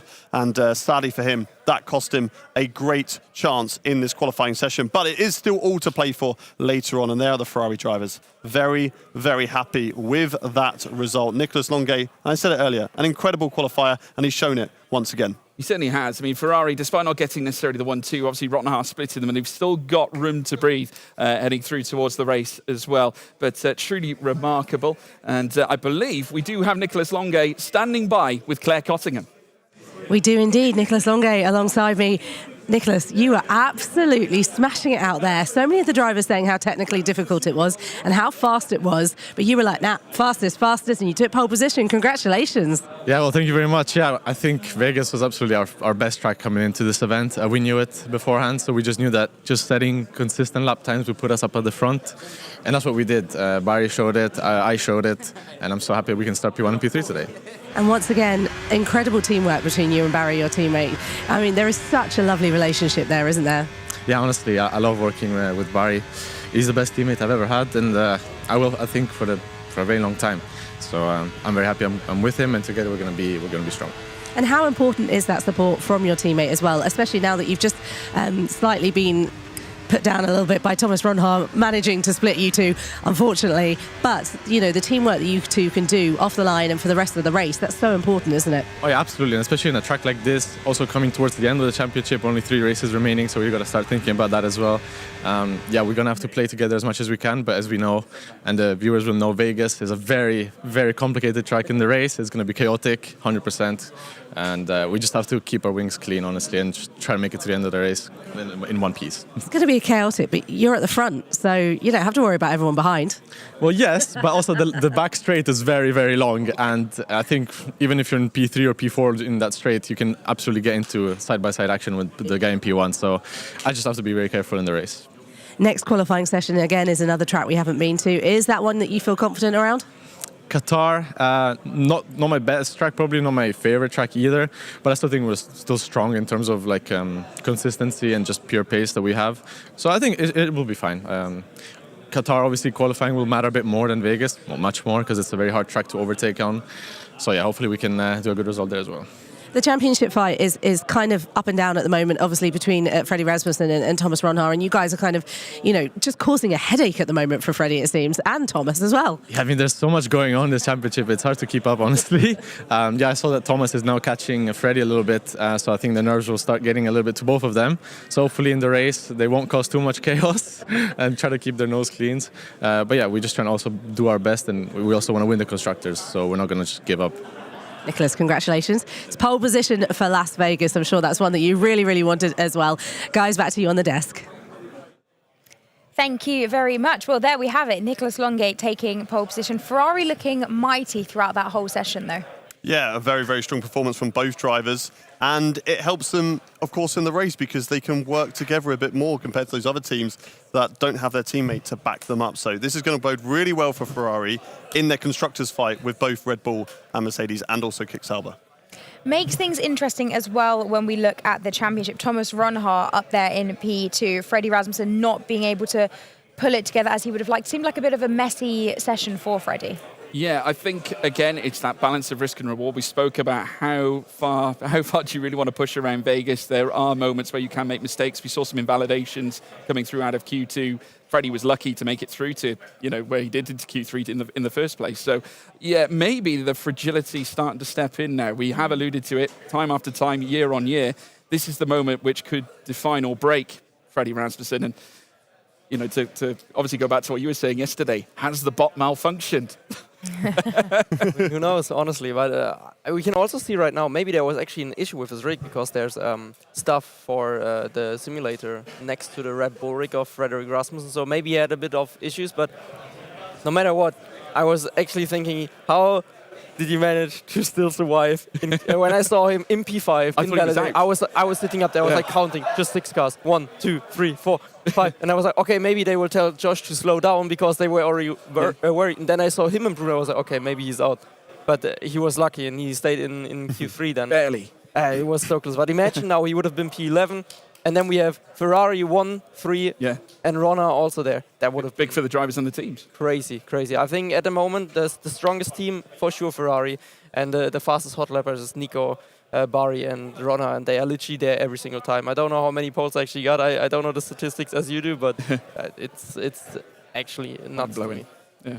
Marcel, talk us through some of your analysis. What stuck out to you? Yes, so I actually didn't have too many highlights aside from the invalidation from Freddy, but we have a comparison between Nicolas Longue and Thomas Ronna, so the pole lap and P2, and you can see a little bit of difference. Of course, these drivers, they are all going for perfection, so it's very close, but they of course drive different setups, and now already heading into the next bit. Ronna barely improves because he already set a great lap, and Nico finds just more and more lap time, but also currently red, so I think in the first sector he could actually find way more time. Maybe they could set a 0.0. Nico was super close to it, and right here, Nico is already ahead, and they are cutting the curbs quite hard to gain any kind of advantage that they can get from extra rotation, as some of these curves actually help you rotate the car, some actually make you lose the car, but right there, the drivers of course know what they are doing. Here they stay tight, then they swing over to the left. Both are pretty equal. I think actually Ronna ahead at this point a little bit. And then, is he losing out in this corner? Maybe. We have to see at the end of the straight. It could also be just setup related that Nicolas Longue and Ferrari are actually running a very low drag setup, which helps in Vegas. But I would then be surprised that Ronna went for a little bit more wing. And at this point, yeah, it looks like it. Nico is catching up. And we're just waiting for the final braking. Of course, also crucial to nail that. Pretty much equal, yeah. Nico gained so much back, and then on the cut, Nico got it perfectly. Ronna a little bit ahead, but with the low drag setup of Nico, he just gets the job done. And two amazing laps from both of these drivers, amazing qualifying. And Barry also right up there, both Ferraris in .1s. I don't know what to say, honestly. Fantastic laps from both of the drivers. We have heard from Nicolas, and I think Claire has managed to get hold of Thomas Ronha. I am indeed alongside Thomas Ronha. Not quite pole position, but congratulations, second place, starting on the grid for Las Vegas. However, let's talk about yesterday and the fact that you're causing a bit of a headache, aren't you, for Freddie Rasmussen? I was trying to do my best to, get the best result possible. It was at the moment a two-way fight between me and Freddie. Gonna give him all.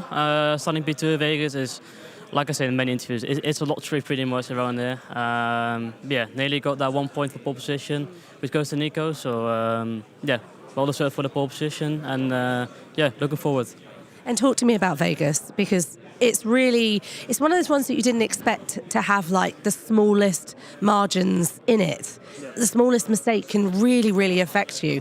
But you wouldn't think that really looking at Vegas, but it really caught a lot of the drivers out. I think mainly around Vegas it's very hard to nail a lap. There's many corners you need to get perfectly, otherwise you basically lose the 10th or 10th and a half or even more. Yeah, I had a pretty solid lap. Going into it, I think Las Vegas was definitely one of my most inconsistent tracks, so it was, I thought, hard to get through to Q1 with only one set. But luckily I got a very good lap in, and yeah, I managed to get some good laps in, and at the end got P2, so yeah, can't wait for the race.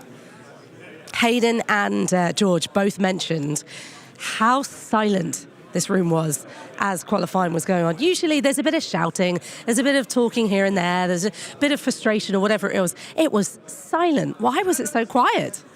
Mainly because Vegas is the hardest track to nail a lap. It's very intense. It's also the last few days of the championship, so everything is going to be, as focused as possible. Yeah, I won't be surprised if, let's say, in the coming two races, it won't be silent anymore, because a lot of things can happen, a lot of things can go wrong, a lot of things can go right, and yeah, we just need to be in the right moment at the right time.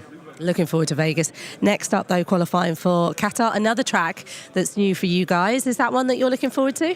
Yes, definitely. Qatar is a very fun track to drive in quali, especially in terms of driving. Is a very fun track. It's like Suzuka. It's a very fun track to do a qualifying lap on. The exact opposite of Las Vegas, pretty much. So, yeah, we'll have to see how that goes. And qualifying is going to be important, way more important than Las Vegas. And yeah, we'll see what happens.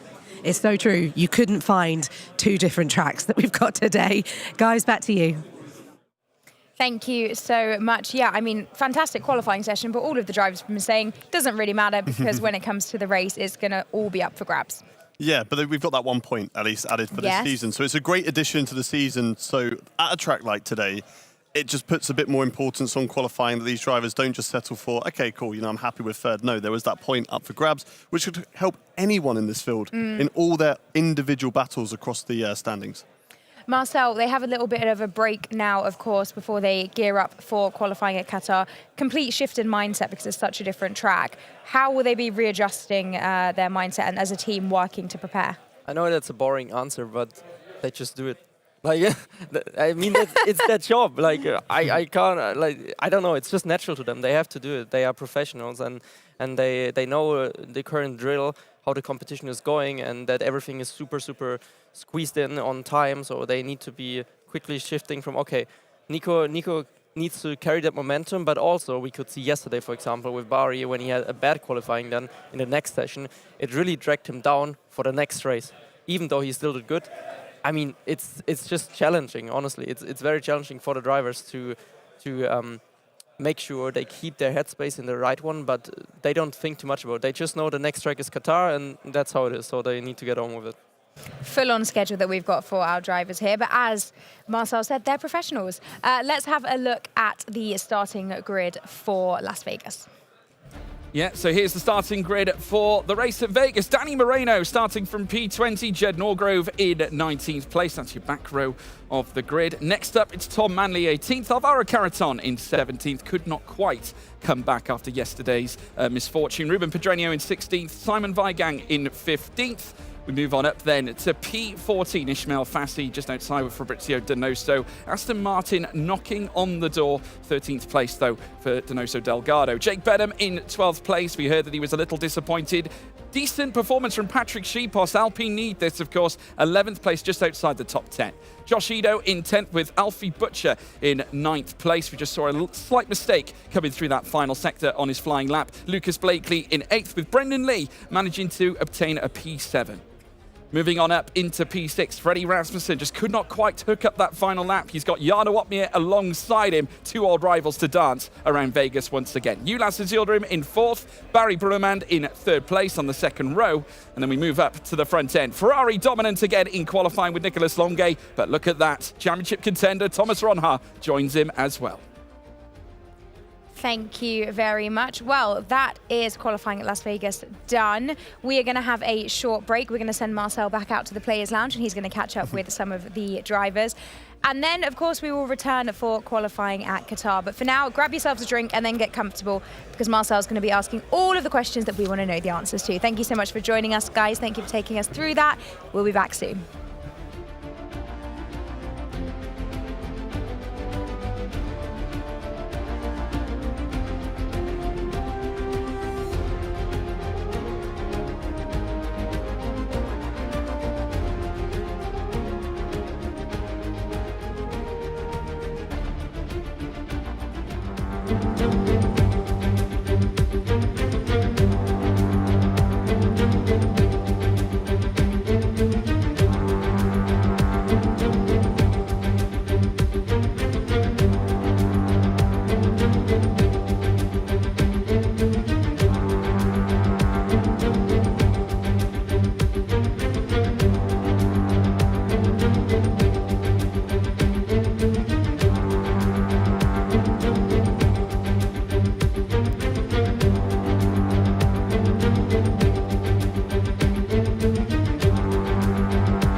Hello, my name is Daniel Bereznai. I'm a 23 years old Hungarian esports driver for Mercedes Esports. Huge round of applause as well for Daniel Bereznai. Didn't see him win the race because it was all kicking off behind. And he's looking around going, what happened? You won it though, Daniel. I got my first racing wheel in 2008 when I was 8 years old. I was born in 2000, so I have been sim racing for close to 15 years now, which is absolutely insane because that's only 2 less years than Jake's age. I think there are clear signs in life to find what you are talented in, and obviously I started playing the F1 game as I was a gamer, but I played different games. I played FPS games, played FIFA as well, but I felt like I am just better than others in the Formula 1 game, but obviously I was not the best. Here now is Daniel Bereznai, race leader on lap 6 of 13, but surely he's going to be coming into the pits on this lap. But I don't like losing in general, so I put effort and time into be the best. Bereznai gets on the brakes, gets it stopped, and it's Daniel Bereznai who's going to take the wins. Bereznai should be able to hang on down through the parabolica for the final time. Lap 13 of 13. It's Daniel Bereznai who is the winner in Monza. Another win in the F1 Esports Pro Series for Daniel Bereznai. Once again, 2 wins in a row, and after a very difficult start to the year, Bereznai is back. Welcome back, guys, to another time in the Player Lounge. I'm here with a very good friend of mine, a great rival over the last few seasons, and this is Dani Bereznai, Hungarian esports driver for the Mercedes-AMG Petronas esports team. Dani, thank you for joining us. How are you feeling? Matt, nice introduction. I'm very happy to be here alongside you. You are a great reporter. In the last couple of days, I really enjoyed your show. Today I'm not racing, so I can participate a little bit more. All in all, this is very end of the game cycle. We grinded so much to be here, and I just cannot wait it to be over soon, with all honesty. So that's how I feel. I want the summer to come, new game, new challenges, new everything, but obviously we have a championship to win. We are P3 in the constructors with Mercedes at this point, so the stakes are high. I mean, honestly, like talking to you, I barely have to do any talking because I know you can keep going. That's good. That's good to have. So, one thing that I wanted to talk about is your journey from 2017 being in the semifinals, also not making it to the finals like me, right? You didn't make it to the finals. No, I didn't. Yeah, okay. So we were out there, but then in 2018, you came back with Brendan Lee at Mercedes, your current team, and you nearly won the drivers. Brendan won the drivers, you finished P2, and you both secured the constructors for Mercedes. Then after that, you had a major setback in your career where things didn't go your way. And you had a couple of rough seasons, but you never gave up. You always kept driving and believing in yourself. And now we're back to LAN. You're back with your old winning team, and it seems like you're back on form. So how did you manage to stay so mentally strong? And I mean, you can also maybe talk about your struggles, because I don't think many people behind the scenes understand what it takes to be an esports driver, and that it's actually not just like playing a game, but that you are actually also just a human with mental health issues sometimes, and you're fighting a game and your own self.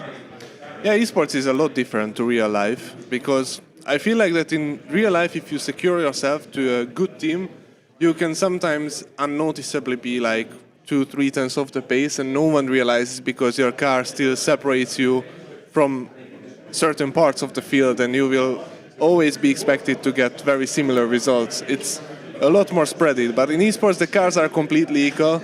So if you just have a slightly wrong season, you are out in Q1 nearly every single time.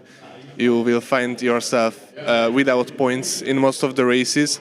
And that's why the field rotates a lot. I think compared to 2018, at least 15 drivers are completely different. A lot of young people come in with thousands of hours of game time per year, doing what you've been doing for a lot of the time, and you start to get tired of it a little bit. And it's really hard to keep the work-life balance in a way that it's still very competitive against players who are ready to sacrifice everything for the win, and for a couple of years at least. But my dream was to always work in Formula 1, and I studied physics and mathematics, and I wanted to apply to a university where I can maybe learn to be an aerodynamicist or an airflow engineer. But I also like to play video games, and I didn't like losing. So that's how I got into esports. And main drive for me is to just keep my dream job, like any kind of job connected to Formula One, a job that allows me to travel to race weekends, travel to cool locations related to Formula One. And obviously, as I said, I don't like losing either. So for me, giving up was never really an option. I don't really have any other kind of opportunities in racing, so I just tried my best to get back to esports. But the hardest part in it was never the lack of pace, but it was the lack of confidence, as you maybe also mentioned it, especially in the live sessions. I don't think a lot of people think about it, but we practice in this game. A lot of drivers have more than 1,500 hours. I drive 6 races this season. Most of the races, like how well it will go, it will already be defined by your qualifying session. And because of track evolution and tires, mostly the last lap of Q3 matters. For me, basically 9 minutes of driving in total of the season, counting with like 1.5 minute average lap time, defines and shows a whole 1,500 hours of work, which is absolutely insane to think about it. And there are a lot of drivers in the grid who many people don't understand like how good they are, but some things don't go in their way and they are suddenly lit up in a completely different perspective. So esports is very cruel and performance oriented in this way compared to any other motorsport, in my opinion. That's awesome. I mean, there we have it. We have one question and we are already nearly through the interview. I love you, Dani, honestly. You're one of the greatest characters on the whole esports grid, and I hope I'm not getting into any trouble with production, but I would like you, because you have a strong Hungarian following and you are kind of the face of F1 Hungary, I would say. Yeah, hopefully a little bit. Do you maybe want to say thank you for your support or something in Hungarian? Yeah, obviously, if anyone is watching from Hungary, köszönöm szépen mindenkinek a támogatást, a figyelmet, nagyon szeretlek titeket. Legend, awesome. And one more thing, with a quick answer, quick fire question for you. Okay. I know you're a family man, so you have a girlfriend, you're very close to your family. I think you also have a dog. Yeah, yes, my girlfriend has a dog, but it's our dog now. Our dog. Okay. And so how do you manage this whole thing with Mercedes? Like this, I mean, Mercedes is very professional. They expect a lot of you guys. You have a lot of time that you spend on the simulators. How do you manage to do that? Just a quick one. Well, my girlfriend is at the moment studying at one of the hardest universities in Hungary, so we both work a lot. So luckily, it's not like she has a lot of free time and I'm never there. Awesome. Well, Dani, you are back in the driver's seat tomorrow. Yes. I wish you the best of luck and thank you for joining us on the show. Thank you, everyone. And now we're gonna switch to Simon Weigang. You will see a video of him now. Well, there's no balance, not right now at least. In the season here in England, I'm in Germany. And off season, it's quite a bit more relaxed. I like to go to the gym pretty much year round, and then in summertime, basketball, football. But then in season, for me, there's no much to balance. I go to the gym, and that is literally it. The rest of the time is spent driving or sleeping. On race week, maybe once, but very light workout. And normally it's 5 times a week. Tell me the story. You was in your hotel room, and then you decided that, do you know what? I want to be in a Netflix documentary. Correct. I was pondering about how it would look if I put it on pole with a full beard. And I thought it's going to be great, but if I put it on P20 with a full beard, I look like a homeless guy. So I thought the stash is a good middle ground there. So what has been the highlight of your sim racing career so far? Probably being picked for the first time. The whole experience was very surreal, and after that was a lot of it was online. Not many experiences there, but then now this year is also cool. But I think 2019 was the one. I bought the game in 2017, early 2017. I was driving on the controller, and I was driving on time trial, and I saw I was 200th in my first week, 200th place in the world, and I just got hooked with the being fast. And I think a year later I bought my wheel. Got into the Pro Draft 2018, did not get picked. Bought myself a whole playseat like this and equipment. My father didn't want to at first, but I said just let me do my thing, and I got picked a year later. Do you have any pre-race rituals or superstitions? Yes. No, actually I don't. I like to go to the toilet. Maybe I have to go twice before the next race. So, welcome back. I'm joined here by my fellow German F1 sim racing driver, Simon Weigang. He's actually the final standing German on the grid. How are you feeling, Simon? Very good. I just made it out of Q1 in Vegas, even though I'm tragic at this track, so I'm gassed, yeah. I mean, everything's still wide open, no? I mean, Vegas, the biggest chaos track probably on the whole calendar. Exactly. Qualifying doesn't matter. Maybe last isn't ideal, but 15th, 14th after grid pens is all I ask for. Awesome. No, I mean, best of luck for that already. But you're also driving the next race, or are you going to get swapped out? I'm driving Qatar as well, okay, yes. And are you also doing Yas Marina? No. No? Okay, so John, yeah. these are your final 2 races, and then you can call it quits for this year? Yeah. Awesome. That's going to be it, yeah. Early holiday after today. We'll see, we'll see. Yeah, we'll see. No, awesome. One thing, Simon. You are known as the big guy on the grid. How much do you bench? I think I can get 140 for 2. For 2? And pull-ups? Depends on the form. 15 clean ones. 15? How much do you weigh? 91. Okay, that's actually insane.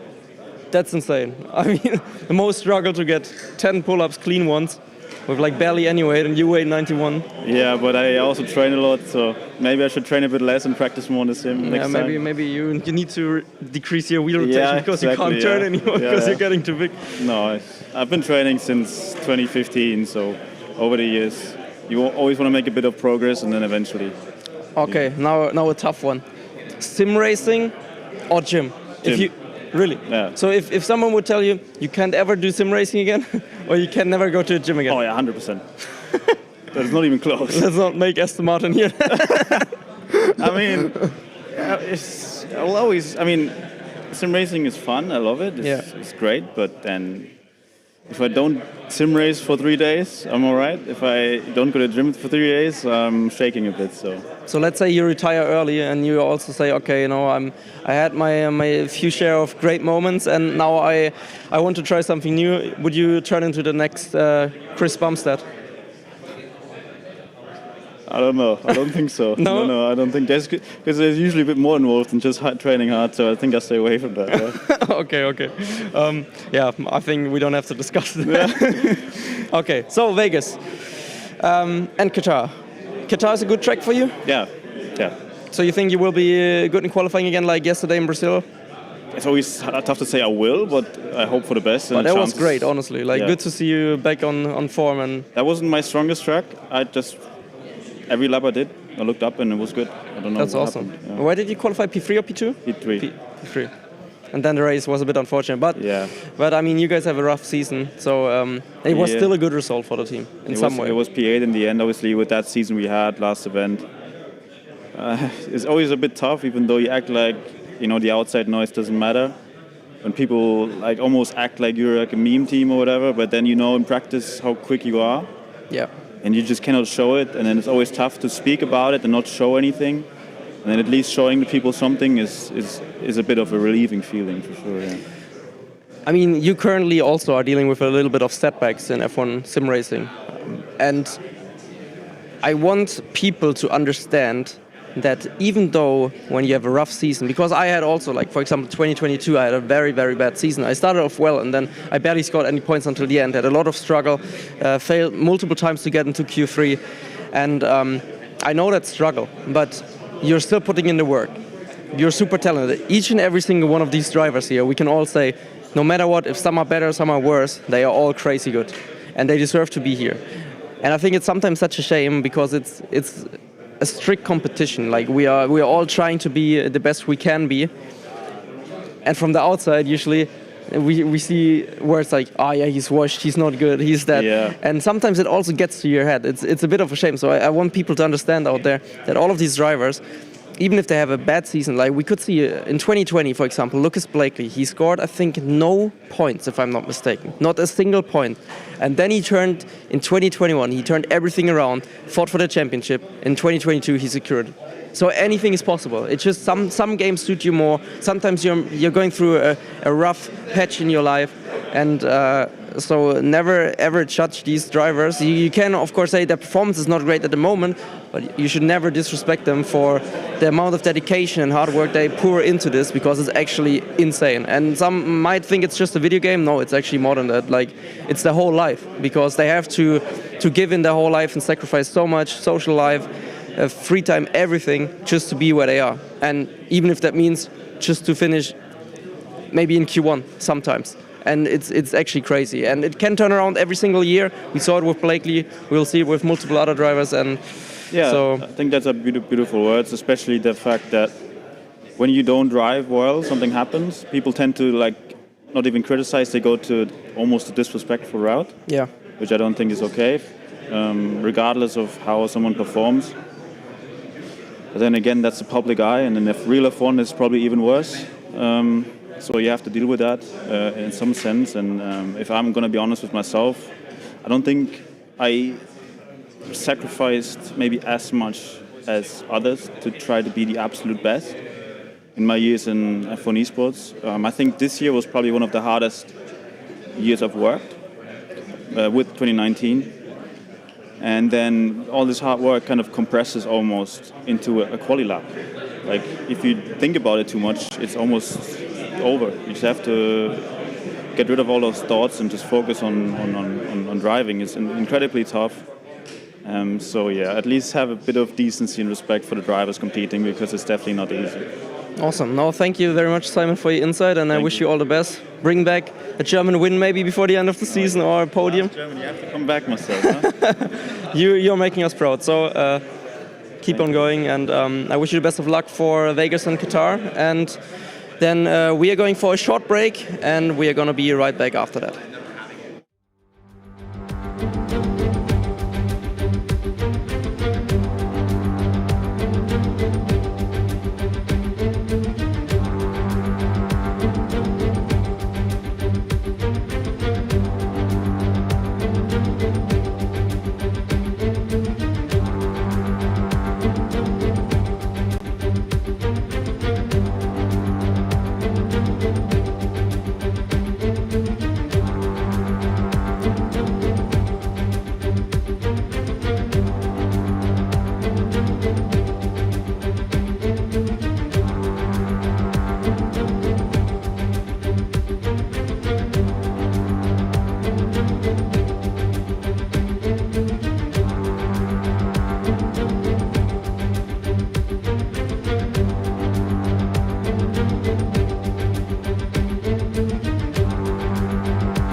Welcome back to qualifying here at Event 3. We have done qualifying at Las Vegas and now it is time to go qualifying at Qatar. Both tracks that we have not visited before. Las Vegas, qualifying was decent. It was pretty good. Nicholas Longe managing to take pole position. Now a very different track. You ready? Yeah, I love Qatar. Honestly, one of my favorite tracks on the game because when you hook a lap up, it feels so good because you have to be right on the limit. They're very two different circuits. Vegas, you've got the barriers. You need to get right up close to them, but you can't extend the corners. Whereas Qatar, there's so much runoff area. You use and abuse those track limits as much as possible, but it's all about carrying as much speed through the corner. A little bit too much, you overstep your mark, you get invalidated. George, what are you looking forward to in this qualifying session? I think just the sheer speed of this. This is going to be, well, require every driver's special care and attention because you can lose delta and also gain delta in a very, very small margin of the circuit. There is literally a huge element of risk and reward here. You're very rarely off the throttle. In fact, you are literally foot to the floor straight away from turn 1 all the way to the start-finish straight. And I can't wait to see who's going to come out on top in this one. It's going to be a rip-roarer, I think. Who's standing out for you so far in Event 3? Putting aside the obvious ones, Thomas Ronhaar. Okay, put aside those guys, who else is standing out to you? I think possibly the team right behind me here, the Ferrari drivers. Yes, they were very unfortunate yesterday. Qualifying was caught out with Barry, but they have had at least one driver up there all of the time. Strong performances from Barry in Mexico. Nicholas Longe was very strong yesterday in Sao Paulo. Unfortunately got the penalty. But then today, so far in qualifying, they were 1 and 3 in Las Vegas, and that's exactly what they need to do. And I'm sure then they've got the pace to do that once again. And what about you, George? Who are you impressed by? Yeah, once again, Ronhaar aside, I think obviously with Ferrari, we've got to talk about their work as a team because aside from any other team, they're the only ones who have really actually garnered as a unit the most pole positions, 4 in total, 2 apiece between the two drivers. We just witnessed Longe take the last one at Vegas. And yeah, I think that's what's impressed me, just their sheer teamwork that they issue, even in quali. And if we do now consider our championship contenders, how much do you think the pressure is ramping up here? Because we've only got 3 races left. We've got Las Vegas, we've got Qatar, and then we have Abu Dhabi tomorrow. They've got to be feeling it now because this looks like it's going to go down to the wire. Certainly so, but this is something that they have prepared, you know, the last couple of years to be in this area. I mean, for Freddie Rasmussen, he's always been here. For Freddie, he's one of those drivers that I'm not sure whether he wants to be a driver's champion. He works so hard for the team and he always puts the team first. We go back a couple of seasons and he even stepped out in the last race to let another driver put some more preparation into that final race to really go for the team's championship. And whereas for Ronhaar, I believe he's fully focused on the Drivers' Championship. So we have 2 very different drivers. So I don't think Freddie's going to be feeling the pressure as much because if he wins it, great. If he doesn't, I'm focusing on for the team. But for Ronhaar, he's really going to be going for this championship, especially after all the criticism and the wrong allegations that he had last season. Yes, this is definitely some redemption for Ronhaar. Let's have a little look at a head-to-head, shall we, between Freddie Rasmussen and Thomas Ronhaar. Some of their stats up there. George, what sticks out to you in this? Well, the fact that their wins are now tied on 3 and their podiums are tied on 5 just goes to show what forces we're dealing with here. 2 drivers at the ripe of their form right now. Fastest laps, 1 going to Ronhaar, but it just goes to show how much better he has been in qualifying. 3 poles against Freddie's 1, and the points, however, swing in the alternative way. But that's only because Ronhaar had a little bit of a downward turn heading through Event 2. He's since picked that up, though. 2 wins yesterday really did help him along. Yeah, we saw the graphic, was it earlier today that we looked at, of their points and how they have switched through the season. He has come back with sheer determination this time round, though. I mean, kicking it off with double wins, rather. Yeah, I mean, great event 1 in Bahrain to get kick-started for the season. Then we had such a big break, and it seemed like the start of event 2 was going his way. Okay, This is going to be Thomas's season. And then there was that from round 4. 5 points in total out of 4 races, but to still be in the fight for the championship just goes to show how good he is at getting himself right up at the front and fighting for those race wins. Let's see who Claire has managed to get a hold of. Claire, you're out and about. Who have you found? Well, I've come down to Kick F1 and found the team boss, Andrea. Welcome, straight off the plane from Miami as well. How are you feeling? Yeah, good. A bit tired, a bit of jet lag, but happy to be here. We have 2 very strong drivers with us, and the first race went very well for Thomas. Second race, also very strong performance from him, and also a good recovery from Brendan. So excited to see what's happening today. You've got two incredibly strong drivers, obviously a two-time world champion and also Thomas Ronhaar as well, who's now put himself back in the fight against Freddie Rasmussen. How impressed have you been to see how quickly he's turned that around? No, very impressed. I have to say, after the end of event 2, it was time to get a good recovery and to reset for event 3, and making sure that we had the correct mindset, that we were ready to race again. Thomas has shown that he has great character, that he's very strong, and well, we saw it yesterday with 2 race wins. Today also a good start to the day with a P2 in qualifying. So no, very impressed, very positively impressed, yeah. Especially around a track like Las Vegas, a lot of the drivers were saying, there's no errors, there's no margin for error at all on a track like that. We're heading to Qatar now, qualifying about to get underway. Is it a track that will suit both of your drivers? Yeah, Thomas and Brendan are very strong in Qatar. Really, the key is obviously getting out of Q1, making sure that we're in the fight in Q2 and Q3. Once we've passed it, no doubt that we'll be fighting for top positions. So, yeah, should be good. So what's it been like here for you throughout the whole event? I know obviously you're only here for today. What's your main role today? Is it just a cheerleader, or are you getting really into it, explaining exactly what they need to be doing? How does your role work? No, I'm more here as a support role. We have... Cheerleader? A little bit, yeah. No, making sure that everything is working well, that they have the correct support. Well, we have very good engineers. We have a very good structure around us that allows us really to be, comfortable and just to focus on the driving, essentially. We spoke about Thomas a little bit there, but let's speak about Brendan as well. A very big character within like all of Formula One sim racing, obviously been around since the beginning of it. He's had a tough couple of rounds rather. How are you kind of getting him back into it and getting his confidence back to where it should be? Yeah, Brendan is a very strong character. I mean, he has a lot of experience. I think he's also had very good moments in his career, also moments that were a bit more difficult, but he's always been able to pick back up. And I think it's all about making sure that he's comfortable with the equipment that he has, that he's comfortable with the structure that he has as well. In good conditions, he's an extremely strong driver. And we've always been sure of that. We've never really doubted it. So it's making sure that he has all the tools available to him and, that he's ready to race, essentially. So we're looking forward to getting a win today. I mean, Las Vegas is a great chance, surely. Vegas is really a lottery. So we'll see. Hopefully, I mean, we do have 2 cars in the top 7, so it gives us more chances. But yeah, definitely aiming for wins.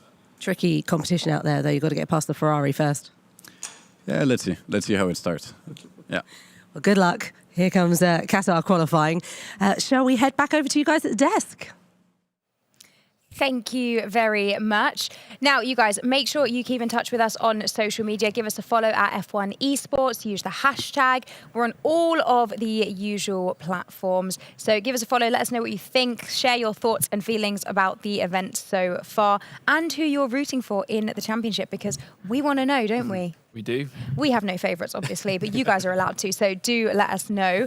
And as Claire just mentioned, we are heading to Qatar to qualify. Let's see how the drivers are feeling about the Lusail International Circuit.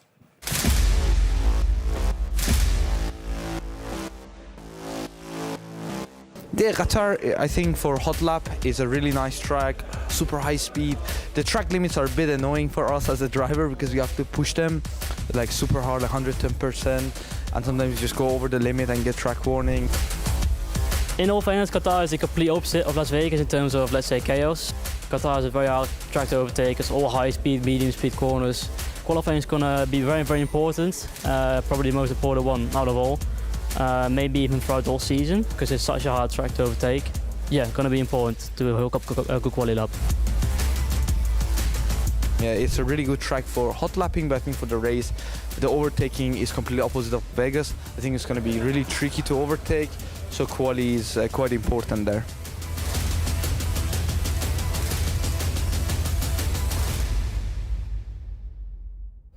I'm really looking forward to seeing them get out around this track. It's going to be good, I think, isn't it?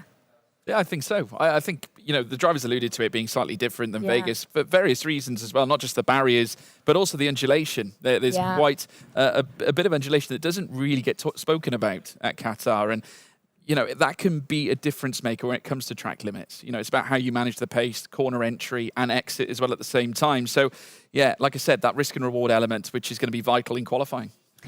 Two drivers that, of course, are going to be going all out for that pole position are Freddie Rasmussen and Thomas Ronhaar, our title contenders at the moment. Let's see how they have been doing, and all of the other drivers in terms of pole positions at the moment. Thomas Ronhaar up there with 3 pole positions so far this season.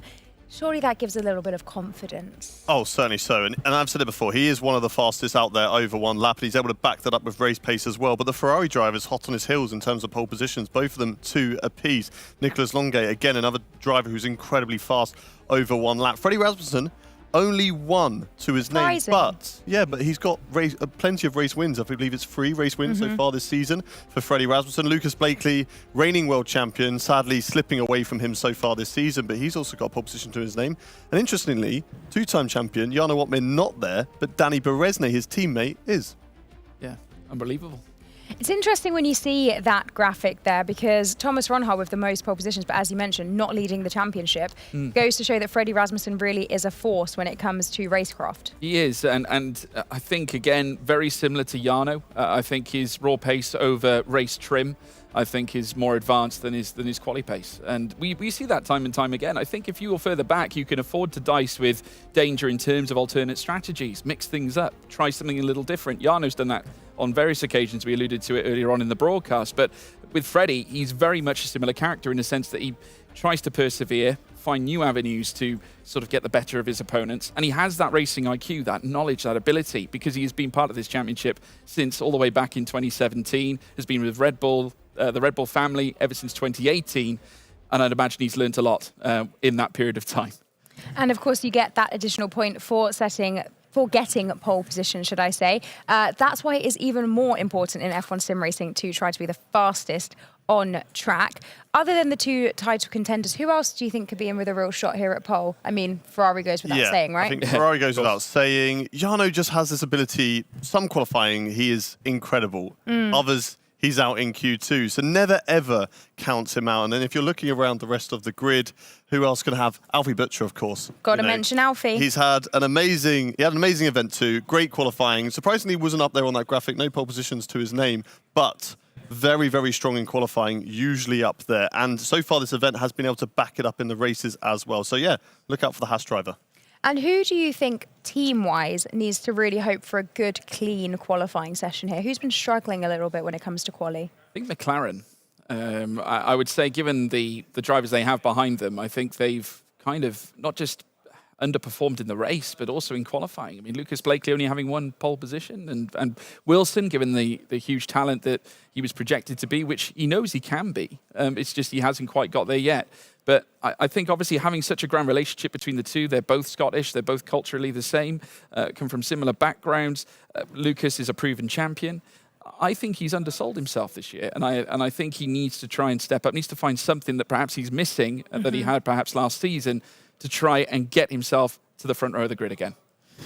Very interesting indeed. Lots of drivers, of course, all who will be hoping to be able to end up on that top spot. Let's find out a little bit more about our title contenders, though. We keep talking about it because it is the hot topic right now as we enter into these final few races. Let's hear about Thomas Ronhaar.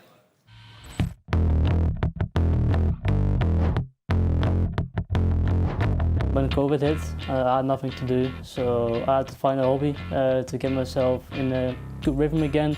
Before that, I did karting a lot, but of course COVID hit and I couldn't kart anymore, so I had to find something else with ideally racing, which was sim racing. And yeah, here we are. Yes, we are back. This is the F1 Sim Racing World Championship. The most funny and most fun part was definitely this year. Well, actually 2023, November, event 1. On Jarno Wotmin, on Thomas Ronhaar, he goes down up the inside and makes that move stick, but Ronhaar's going to have the inside line going into the next corner, and they go too wide, headed into turn 10, and they're so close between the two of them. That is F1 Sim Racing at its finest. meeting all the guys and, you know, winning the race and getting pole was definitely a very fun experience. Here comes Ronha on the inside with 3 wide going into turn 1. What a move from Ronha, who retakes the lead again. I don't have like a rig job or anything like that. All I do is jump in the rig, try and be as slow as possible. He wins the Bahrain Grand Prix. What a result for Thomas Ronha. That iconic silencing to his haters. Love it. Right, I think I'm going to leave you guys. I think we should get qualifying underway, and I'm going to go and get comfortable under my heated blanket. You guys, take it away, qualifying at Qatar. Thank you very much, Ariana Bravo. Superstar, as always, folks. And I tell you what, we're going to be watching 20 other superstars make their way around the Lusail International Circuit. We're here at Al Dayan in the desert, ready for yet another round of racing. We're looking to close out the championship and looking to crown yet another pole position. But obviously, we have 3 sessions of qualifying ahead of us, and this is a rapid track. Very high speed.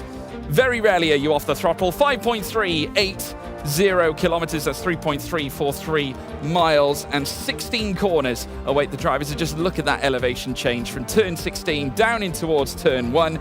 DRS detection point coming through out of turn 15 into turn 16, and then the speed trap at the end of the home straight where DRS will come to an end. Only 1 DRS zone here around Lusail. But you don't really need it. You're on the throttle pretty much the whole time anyway.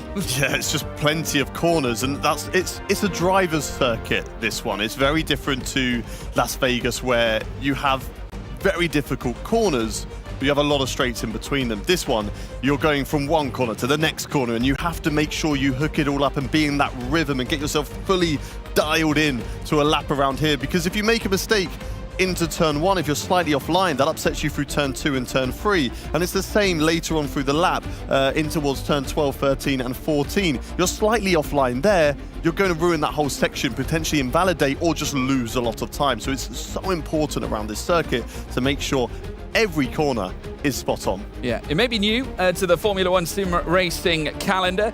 It's relatively new to Formula 1 in itself, but it broke ground back in 2003 and opened on the 30th of September 2004. Very shortly, the drivers are going to be making their way around. We crowned our first ever pole position sitter back at Vegas, and we're set to do it here again at Lusail. The question is, who has got the moxie to pull this one off? We'll wait and see. But with the championship bearing down upon 2 main protagonists, as we've been discussing so much lately, Freddie Rasmussen and Thomas Ronha. And Ronha's stats in terms of pole positions, unbelievable. His 1-lap pace, unbelievable. Has race trim pace as well when it's his day. We witnessed that yesterday, and he could make it 4. Yeah, Thomas Ronha, put them 2 together then. Tommy Rasmussen. That's because they are so similar drivers though. Because Thomas Ronha is so consistent. Great qualifying pace, great race pace. Puts them both together, and that's why, apart from really that little blip at event 2, he's right there at the front. And then it's the same with Freddie Rasmussen. And he's been in this series since 2017. And he's probably the only driver I can think of throughout that whole time, the whole history of F1 sim racing, that's never really had a big blip, has always been up at the front fighting. Brendan Lee, fantastic driver, 2 championships to his name, but we haven't seen him return to that form of his early career. Jarno Watmir has had 2 championships as well, but he had a season in 22 where it kind of dropped off a little bit, you know, and this season as well maybe hasn't gone his way too, and we've seen it as well from Lucas Blakely. You know, he had a great season last season, but this season hasn't gone his way either. So, but for Freddie Rasmussen, every season he is on it, and potentially that's what we're going to see from Thomas Ronha in a future to come. Yeah, could well do, and it will be yet another new champion. Either way it swings as well, unbelievable. And of course, I was merging names yesterday as well. I managed to somehow merge Carlos Reutemann to Thomas Ronha. Thomas Reutemann, incredible. Yeah, so you're not the only one, Hayden, don't worry. But yeah, looking ahead, we've got Lusail first. So obviously 3 races to end the championship. But first of all, qualifying here in amongst us. The grid, obviously looking to recover. I'd imagine there's a few faces that are obviously looking to try and grind out a result here. Obviously, Jake Benham was a bit misfortunate losing out in Q2, but he's back again here at Lusail and has an excellent opportunity to right that wrong. I'm interested to see Josh Edo actually make his way around this circuit, because he did qualify 10th quickest in Vegas, and someone on the rare occasion who has taken pole and has also taken pole back at Yas Marina. He did it last year, and he also took pole at Imola a couple of seasons back. Yeah, certainly so. Was unable to convert that one. We know that he has got incredible one-lap pace within him as we are about to load into the session. So just a little here. What is the weather going to be doing? Of course it's going to be dry. We're in Qatar. We're in the desert. You sure it's not raining, Hayden? You sure it's not raining? You never, ever know, okay? Sometimes the weather likes to throw something in, but it's like a 1% chance around here. Of course, I saw Hayden doing a rain dance. Hey, let's spice things up. Let's throw a little bit of rain in the mix to really, make this championship even more tense. And, we could have had a bit more of a messed up grid. It certainly works for Brazil, but this is a track where you wouldn't want any weather anyway to throw things into the mix because it is so difficult to overtake. Qualifying is so important, just like Brazil yesterday. Like, if it rained in Mexico, okay, I'm a little bit further down, but we can make a few overtakes. I can come back into the session later on as we're underway. There is confirmation that it is dry, 1% humidity. So pretty low chance of rain. I don't think that we're going to be seeing any drops falling. Maybe just a bit of sweat on the driver's brow in this session, as we've already got a couple of cars getting out to track as soon as possible on the intermediate tyres. And if you're new to F1 Sim Racing, this is all just installation laps. They're just making sure that their equipment is working to its best ability. There's no problems for them there, that they need to alert the team that run the F1 Sim Racing behind the scenes of any problems. And also to get a bit of a delta, so there's a bit of drifting going on. Lucas Blakely's having a bit of fun out there. Yeah, he's our Scottish drift star, and he's done this before. Right? If you actually tune into his streams, you can actually see him do this from time to time again. I know that he's done it via Wet Monaco in the past, so no doubt giving us a little bit of a show here at the Lusail International Circuit. Now making his way through the final sector to get ready to burst past the pit lane to then commence his first lap very shortly. Of course, still needs to try and dice his way around this lap still in the middle sector. He'll make his way into the final sector very shortly. But the Papaya McLaren team definitely looking for an upturn in their fortunes. It's been a tough time for them, Hayden. And despite the fact that Blakely does have one pole to his name, I think he would have hoped for more. It's been quite far apart from where he was last season to only achieving a P2 at Spa. It's been such a difficult season for Lucas Blakely. You look about races that have kind of fallen away. Austria, the disconnect, being smashed into by Danny Beresne, and Mexico being pushed off the track by Alvaro Carreton yesterday. Everybody has seemed to be out for him. As the reigning champion, you've got a target on your back, and it seems that is the way for Lucas Blakely. Everyone wants a piece of him so far this season. It's not gone his way. He has got no chance really of winning and retaining his championship this season. So he's just got to forget about it and just try and put on the best performance he can in the last 3 races of this season. Someone I want to talk about, though, is perfectly timed. We've cut to him, Patrick Schipos, okay? He has been getting into a bit of trouble so far this season, and he has acquired himself 11 penalty points. Now, with the penalty point system, it's very similar to real life. If you get to 12, you get a race ban. So he's 1 penalty point away, and he's been picking them up for probably what has been the most silly reason to get them. It's such a simple thing not to do. Don't advance to the next session. Everyone's told, be patient, we'll give you all the all clear when to advance. Patrick Schipos, a little bit too quick on advancing to the session and has been picking up penalty points because of that. Are we going to see Philip Presneda in the car tomorrow? Let's wait and see. Or, does he get the penalty point after this session and we could see Presneda in later on at Las Vegas? Who knows? Patrick Schipos, please, okay? Just be calm. Don't press that button. Don't get yourself a penalty point. Don't get yourself into any trouble. Here's Ismail Fassi going out on the intermediates at the moment. Well, going back to Schipos, I mean, it hasn't been a bad day. I mean, it could be Jekyll and Hyde today. You might lose out and lay claim to another penalty point, evicting him out of the action that we have coming up soon. But obviously, taking P11 back at Vegas was truly a grand result for Alpine, and one that they richly needed. Again, they're still in the midst of their fight with Aston Martin, who are also looking for the big points this time around. A very happy, though, Simon Weigang today. He came over and spoke to us and definitely looked happier with how things were unfolding. He actually said he was happier with getting into Q2 at Las Vegas than qualifying 3rd in Brazil. But I don't think he's wrong saying that, because I genuinely think there is merit to starting being in Q2, being eliminated in Q2. Because Jake Benham, I think, had that same insight. Whilst obviously he's disappointed not being further up the grid, he still knows that there's an opportunity. That, in fact, you've probably got a better chance when you're down in the bottom 10. Well, to quote him, this is what he said. He said that he was just happy to get a lap together. In the practice session, was unable to get a lap together because it is just such a difficult circuit around Las Vegas to get it right.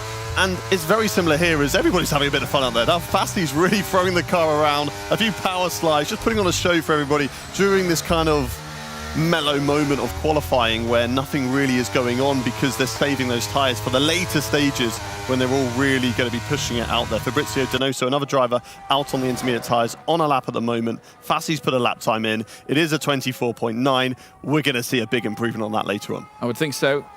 That 24.9 holding on to P1, but many of the cars coming in to the pits, as does Ismail Fassi. It now leaves Fabrizio Donoso on his lonesome, now heading through this final sector. He'll come out of turn 14, in through towards turn 15, the subtle left-hander of sorts, where he'll keep his foot planted to the floor and then down the straight, and a wry smile on the face of the Chilean. Something's funny, Hayden.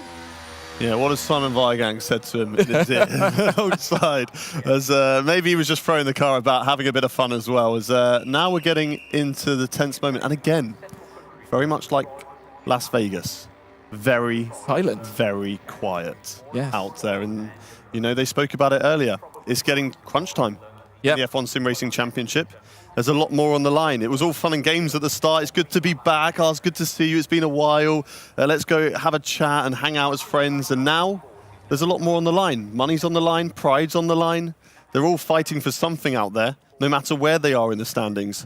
There's a lot of pressure and there's a lot of focus going into these last 2 days of F1 Sim Racing. A few smiles on the faces, but now, look at them. The Aston Martin guys just very much focused in at the moment. Important for them to try and get out of Q1 because it's been really a battle between Aston Martin and Alpine for who's not at the bottom of the standing order. Aston Martin, I believe, have the upper hand at this stage of the season so far, but it can quickly change. We saw Simon Weigang qualify very well. Who's to say that an Alpine driver doesn't have a fantastic result in qualifying or in the race later on? Of course, that's where the points are scored, and they find themselves, you know, in a P5. And that is a great amount of points that would be vital for their championship. Yeah, I mean, what is also fascinating, something that's new for this season, we haven't really spoke about it too much as we take a look at the Alpine backroom staff. You've got Richard down on the left-hand side, as well as Greg Balati, who were obviously providing their drivers with all the information. I did just see as well Jarno Opmeer conversing with team engineer Ben Goldie at Mercedes. He's giving us a smile with a thumbs up. A little smile there from Jarno Opmeer. Give us a thumbs up, Jarno. Focused in. I think he heard us. He probably says, George, stop spying in on our conversations. But yeah, no, just watching them make their way around the track. But yeah, it's great to have the engineers here on point. And this is the beauty of the LAN environment. They can converse with them, just sort of assess the data, assess where they might find gains as they now make their way out onto the track. So we are now about to see them go out in full swing on soft rubber. The red banded tyres now out on track here at Lusail. And it's the two Ferraris in tandem, Longuet and Brurmand, out together here, Hayden. These two love to work together. I mean, you can't really work together too much in qualifying, so they will be separating themselves as they get ready for their flying laps later on, but just showing to everybody else, you know, how confident they are so far in qualifying this season. Qualifying earlier on in Las Vegas, first and third. It's been very strong from both of them, 2 poles apiece between them as well. And they're a dominant force, the Scuderia Ferrari, so far this season. It's been great in qualifying. Things haven't gone their way in races, but they are still in a Constructors' Championship battle. And whilst, yes, okay, they'll be looking back at races where things may have got away from them, whether that was due to their own errors or something completely out of their own hands, Zandvoort, for example. They'll be looking at these final 3 races as a great opportunity, especially after starting on the front row and in 3rd position in Las Vegas, to find themselves taking glory come the end of the season. But let's see what they can do in this qualifying session. First of all, they have to navigate their way out of Q1. The top 15 will make it and they will progress to Q2. The bottom 5 will just have to watch as everybody else sets their hot laps later on in this session, as Ferrari are building up those tyre temperatures at the moment. Yeah, Of course, Nicolas Longuet and Barry Burroman, probably more so Nicolas Longuet, doesn't want Zandvoort to define their season. They want something more, whereas drivers might be out of reach. The team's championship is still very much there, and with them both harbouring decent performances as a unit, that will make all the difference come the end of the campaign, and could yet mean that we'll see a prancing horse lifting the team's championship here in the F1 Sim Racing World Championship. Both of them, as Hayden said, 2 pole positions apiece, the most successful team collectively where it comes down to qualifying in this series, and Barry Burroman is now looking to try and make it 5 this season for Ferrari and 3 for himself. Take it away, Hayden. Let's get ready for a belter of a lap around Qatar. This is incredible to watch Formula One cars fly around this circuit. Let's get it prepared. Use a little bit of the runoff as you throw the car through the first corner, tight on the inside. Let it go out wide, but get it back over to the right-hand side to set up turn 2. Get yourself now prepared for turn 3, completely flat corner, so you can keep it nice and tight on the inside. And it's a double right-hander. It's going to be a slight lift off the throttle and a little bit of brake as well as he goes through the first part. Flat out through the second, slight lift on the throttle as well, correction on the steering wheel, then hard on the brakes. Probably one of the hardest braking zones around the circuit as you get down in towards second gear. Back through the gears now and prepare yourself for a right-hander. Look at how much runoff area they're using. So different compared to Las Vegas, where you want to get as close to the white line, but don't go any further because there's a barrier awaiting you there. Whereas here at Qatar, you can use and abuse all of the track limits as much as possible. Just don't go over that white line. Nice and tidy through here. Now, this is my favorite section of the track because it is almost flat out through these 3 corners. The first one is flat. The second one is flat as well. You've just got to get the right line and then a slight lift off the throttle, but not for Barry Burroman. He's got the correct setup to actually take that corner flat through there as well. So an incredible section of circuit into the final corner now. Brake at the 50-meter board. Keep it nice and tight on the inside. Get a fantastic purchase off the corner and then drive all the way down because it is a long start-finish straight and the start-finish line is at the end of it. Yeah, pushing limits but not overstretching them. He'll now ascend with a 1:20.212, but bear in mind, more times to come. Fasting now down to second with his Inters lap. Longuet now makes it another Ferrari 1-2. For now, of course, early days as Joni Tormela goes third fastest. Now for the AlphaTauri, his teammate Tom Manley fastest now. So that is 4 Italian cars in tandem all the ways down from Ps1 to Ps4. Jake Benham, now he'll look to register his first time on the board as he now makes his way through down towards turn 1. Lucas Blakely goes 4th fastest in this instance ahead of Joni Tormela and Ulas Azildarim. Benham in 7th, Caraton in 8th. Brendan Lee goes 6th quickest here in the initial stint. Thomas Ronhaar, his teammate, also coming through the final corners as well. 16 undertaken. Can Ronhaar maximise his first laps here at the desert, here at Qatar? Across the line, goes 3rd quickest at 1:20.132. Mere thousandths separating them up at the head of the order as we now see Tormela still retaining that P8. Jarno Opmeer only enough for P16, Hayden. Mercedes are in trouble at the moment in this qualifying session, but they're still going to get another run later on, as we're only on 5 minutes still left on the clock, so they'll still have time for one more run right at the end of Q2 to try and get themselves into that top 15. What a lap, though, from Tom Manley. And we've seen this. We've seen really good performances. The consistency's maybe not been there, but you should never really expect that with a rookie. This is a completely different circumstance to come into a LAN event. It's all well and good being competitive back at your home in a comfortable environment where you're so used to and so dialed in. Now, and I speak about it all the time, there are cameras floating about, there are people walking around, there's lights, there's distractions. So to be consistent in your first season, it's not necessarily expected, but the performances from this driver, he has certainly been able to find himself up at the front and battling with the big dogs. Yeah, and the reality of being part of the Red Bull family as well, whether you're in AlphaTauri or Red Bull Racing, as a junior, the end goal, if you are in the AlphaTauri, is to ascend to the Red Bull. He's going to be wanting to knock on the door of Josh Ido going forward. Now, he's faster than both of them right now, Tom Manley. Had a disappointing day yesterday, wasn't very happy with how results turned out, but we're now starting to see AlphaTauri come into the fight. Joni Tormela, I would say, as a contrast, was brilliant yesterday, managing to muster his first points of the series. He's now 8th quickest here in Q1 and could very well likely find himself into Q2 should he be able to carry this out. Of course, he does have a lot of LAN experience historically, has taken part in GT3 racing, but now comes home to roost once again in Formula One cars. And Tom Manley, a statement of confidence from the young man, retiring, as does Thomas Ronhaar. Yeah, I'm not surprised by that. 8 thousandths of a second separates Tom Manny, Fredrik Rasmussen, and 19 thousandths down to Thomas Ronhaar, and then Josh Edu, 74 thousandths, 700ths of a second. I'm not surprised that those front two have retired, or at least 1 and 3 have retired. I wouldn't be surprised if Freddie decides to take that gamble as well. They're sitting very comfortable. If we do the math and go down to P15, it's Patrick Schipos on a 20.4, and Jono Opmeer is a 20.463. So that is 3 tenths of a second, really, between 3.5 tenths of a second between those guys at the front, which is a lot of time to find. And we saw it in Vegas. It is difficult, especially around a circuit like this, though, where there is time to find, because there are so many corners. It's not like Vegas where it's a lot of straights. You know, it's all about that exit. If you get the right exit, you're going to find time, but it is still difficult. It's still going to be close between all the drivers. With here, it's all about maybe, you know, you were a little bit too wide of the apex, or maybe you didn't take enough curb here, or you didn't carry enough speed through the corner, and therefore you weren't as far out wide because you weren't carrying that speed.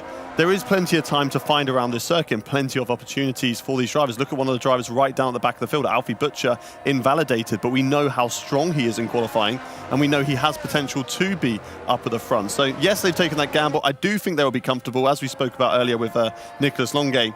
It's all well and good, I think, you know, saying, oh, yeah, I reckon Alfie Butcher might be able to put in the fastest lap in this section. But can, you know, 15, 16 other drivers do that to relegate you? Very unlikely. So they're in a very comfortable position at the moment, and they're going to benefit from it later when they get extra tyres. Yeah, and what we also got to talk about is the gap. Obviously, when we look down to Jono Opmeer, who is currently the slowest of the soft runners that has actually laid down the time. Remember, Fassi said he hit that lap on intermediate, so it will not be representative in comparison. But the gap between P1 down to P16, 3.5 tenths of a second. So that cutoff is so tight to actually successfully get through to Q2. And imagine that burning in your mind when you're about to set your final lap of Q1.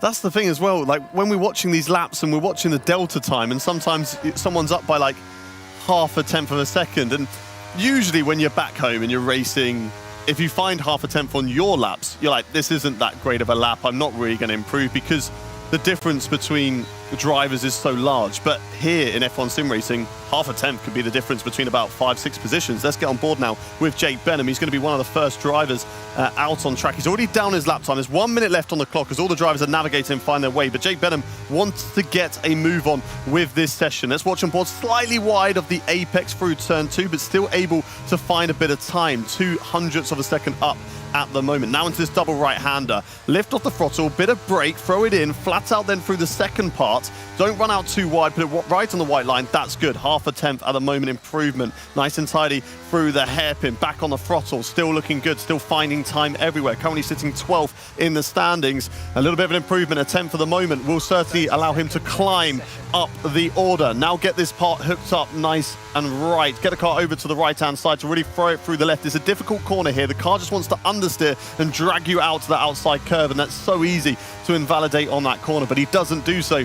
And he's a 10th up still on his lap time. Now through this section of corners, flat out. Will Jake Benham be able to take it flat through the whole section? Yes, he does. Now in towards this left-hander as well. What's he going to do through here? Little lift of the throttle, drops down to 6th gear, still manages to find time. It's a 10.5 currently. Now through the last corner. Make sure you get a great exit off the corner. Don't invalidate it as well. He doesn't. He's going to find time down to the finish line, and it is an improvement for Jake Benham. Yeah, the All-Star going purple as well in the middle sector, at least for now, from what we can see from our screens, and has managed to ascend somewhat to P4. Rasmussen will remain second. He's already taken the checkered flag. Ido, his teammate, has done the same. Remains fifth. Joni Tormala coming into the dying stages of his very own lap through turn 16 now. Foot to the floor as he looks to try and master his exit with the DRS. Now open up from the AlphaTauri based in Faenza. Can Tormala ascend? He does. Goes higher than Benham. Fourth fastest. Ulas Zildrim up to 10th. Has just managed to ascend into that top 10, but now immediately dropped as Alfie Butcher goes quickest with a 120. 0.82. Enter Patrick Schipos in the Alpine. Brendan Lee has gone 12th quickest. He's not safe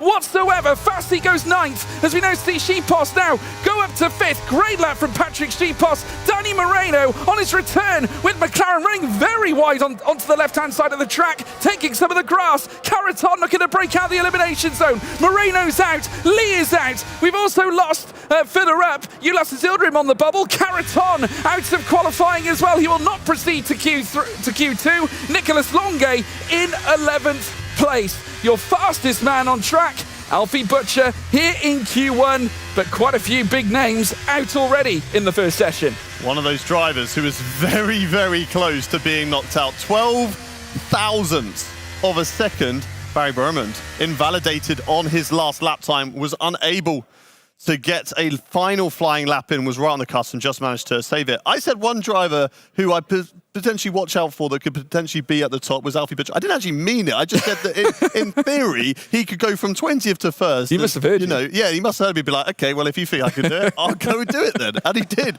He puts it on top. 31 thousandths of a second faster than Tom Manley, but very comfortable. And that's a great lap from Tom because then he'll be able to save that set of tyres and go again. And, if he progresses to Q3, it's going to give him a great opportunity to really push for it. Some of those names, though, that unfortunately are out in this bottom five. Ulas Ozildirim, a really good qualifying from him in Las Vegas, was unable, unfortunately, to back it up here at Qatar. Alvaro Carreton, once again, after what happened yesterday in Brazil.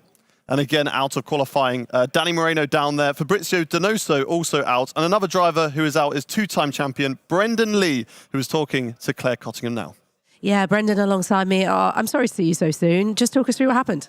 Well, I mean, as you know, F1 Esports is so tight. I was looking at the numbers. I think it's just literally over a 10th from me to P2. And I think I'm P18 or something like this. So it's just incredibly tight on a very difficult circuit. But I'm very confident for our race pace, what we can do on the strategy. So I think will be a good day later. Is it going to be a good track for overtaking? Obviously, it's a new track. We don't know yet. We're excited to see what Vegas is going to give, but we've never raced at Qatar either. So what kind of racing are we expecting? Well, it's polar opposite. Vegas is going to be chaos and Qatar is going to be battery saving and a lot of tyre saving along the way. But equally, both make different opportunities and opportunities that I look to capitalise on. Which one are you looking more forward to get involved with? Depends what one goes better, to be honest. But no, I think they have different excitements level. Of course, Vegas is going to be a lot of slipstreaming, a lot of battling, probably a lot of cars crashing into each other, similar to what you saw in Mexico. Even more exaggerated, to be honest, is going to be worse for the driving standard, probably. But Qatar will be a bit more, let's say, traditional race with a bit more traditional overtakes. And like you say, the fact that everyone is so close, it really shows that anything can happen come the race. Yeah, anything can happen. And as we saw, people, Jarno even in P15 on Brazil, P14 maybe, finished on the podium. So if you do the right strategy at the right time and get the right timings and everything, you'll be there. Interesting. Strategy. It's all about strategy here, apparently, according to Brendan Lee. Guys, back to you. Yeah, thank you very much, Claire. And definitely some truth in what Brendan is saying. We've spoken about strategy time and time again and how it can influence the result. We've seen Ismail Fassi do it. We've seen Otmir do it. Brendan Lee, no doubt, is going to be thinking about it. I want to allude as well to what he said about time gaps.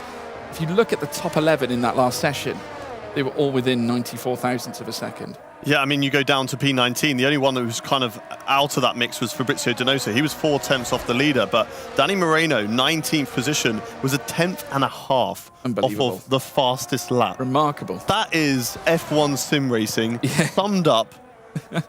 It's just absolutely incredible how quick and how close this field is to each other that, one small mistake and you're out of it. Like, obviously, Fabrizio Donoso has probably made a small mistake in terms of an average player. But in terms of these guys, it must have been a huge mistake to be 4 tenths off the pace of everybody else. Whereas for Danny Moreno, it could have just been, I didn't take enough apex here, didn't carry enough speed through this corner. As there is Jake Benham. He'll be happy to get through. He got knocked out in Q2 last time around. He'll be happy. He'll be trying to get through into Q3 this time. But it was a strong lap from Jake Benham. And also we're going to be looking out for Jarno Otmir, who also had a very, very strong Q1, especially when he was on the cusp. He was definitely in a pressurized situation, but we saw him earlier when he was giving us a smile, giving us a thumbs up. Seems very, very calm about it. And I suppose that's the mindset you're going to be in as a driver when it is looking difficult to try and win that Drivers' Championships now for him. He is still mathematically got a chance. After the 1 point was taken away in Vegas, we still have 80 points available to us over the next 2 days. But it's going to be very difficult for Jarno Otmir. So there's a bit more of a relaxed mindset now for him. Do you know what? There's not that pressure of the championship on the line. I'm not necessarily fighting for it, even though I'm mathematically still able to do it. Let's just put on a show, go have some fun, and go make some good overtakes and try and win some races. Yeah, and to second that, with that pressure being off, you don't know what's going to happen over the next few races. I mean, there could be... We have seen it changed a lot. Yeah, well, we have. Season, I mean, we were all committed. Oh, Jake Benham, an invalidation straight away out of Q2, so that's not going to help. Not ideal at all for the All-Star, who now heads straight into the pits. Tom Manley also following him because he too invalidates. So interesting. Even if you're the fastest man in the previous session, there's still the danger of that ruthless invalidation. And generally around this track, Hayden, we see it a lot heading through the triple right into that very fast left, coming through the final sector. Certainly so, but you can do it at pretty much any corner at this circuit. You know, I'm looking at turn 4 and 5 as a double right-hander, and, you know, the first part is a bit of a break, but then the second part is flat out, and if you're not on the correct line, you're going to get sent out wide, you're going to go and run, you know, over those track limits. Look out for this section now. So Ron Haar's going through it slightly slower because he's down his delta, but you can just easily just run wide through there, and look at that, he's right on the limit, right on the white line, and that's where you want to be. That's how you're going to maximize that corner.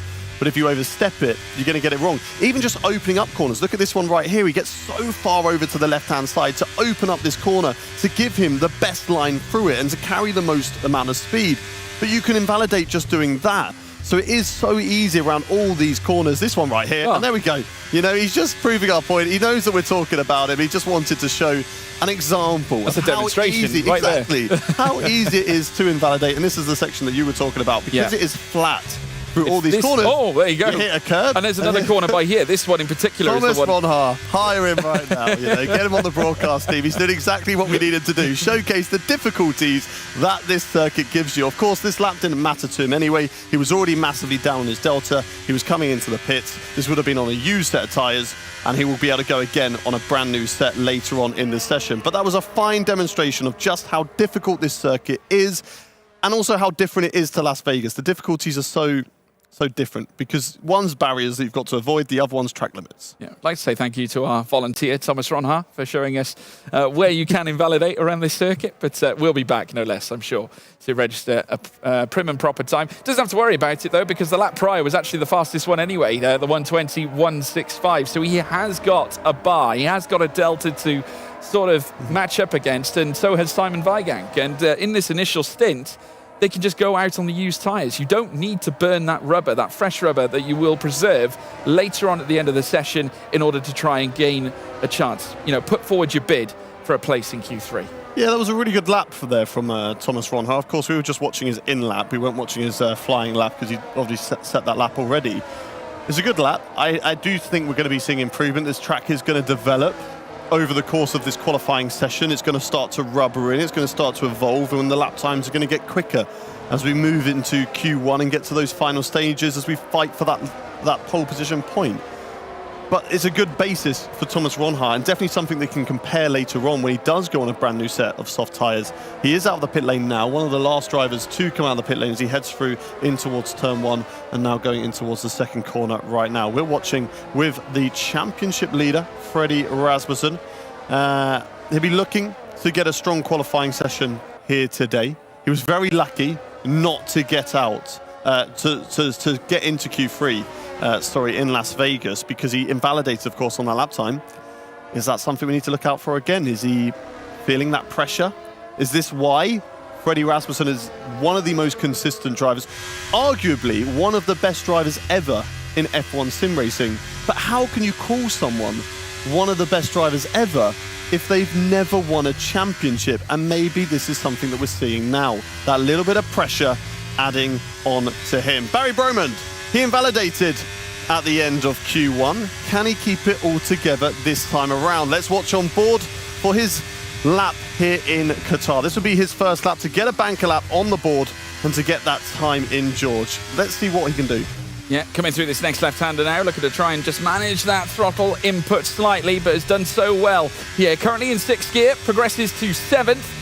And then he will then send it through this next right, just downshifting twice, very scarily close to the edge, and he's managed to invalidate the lap. Now, it's not game over just yet, but what I will say He has not yet registered a lap time at all, Hayden, so this puts him up against it. Yeah, you're just piling the pressure on yourself when you put yourself in these situations where you then have to go out for one more. Now we know he has the pace. We know he is a strong driver, and he only really needs one lap to put himself at the top of the board. But it just allows you that little cushion, if you get that banker lap in, to sort of, one, be able to compare it and to be able to know if you're doing well on your lap time, but also secondly, just to, gauge yourself and get yourself dialed in for the lap times. You know, if you keep on making these mistakes, it's going to start to weigh up on you. So Barry needs to get this under control, and he needs to stop running wide. Nicholas Longo, though, looks like he is going to keep it under control as he goes through the final corner now, and he will get a lap time in for a banker. Don't mess up at the final one. He doesn't. DRS will be open, and he will get a lap in.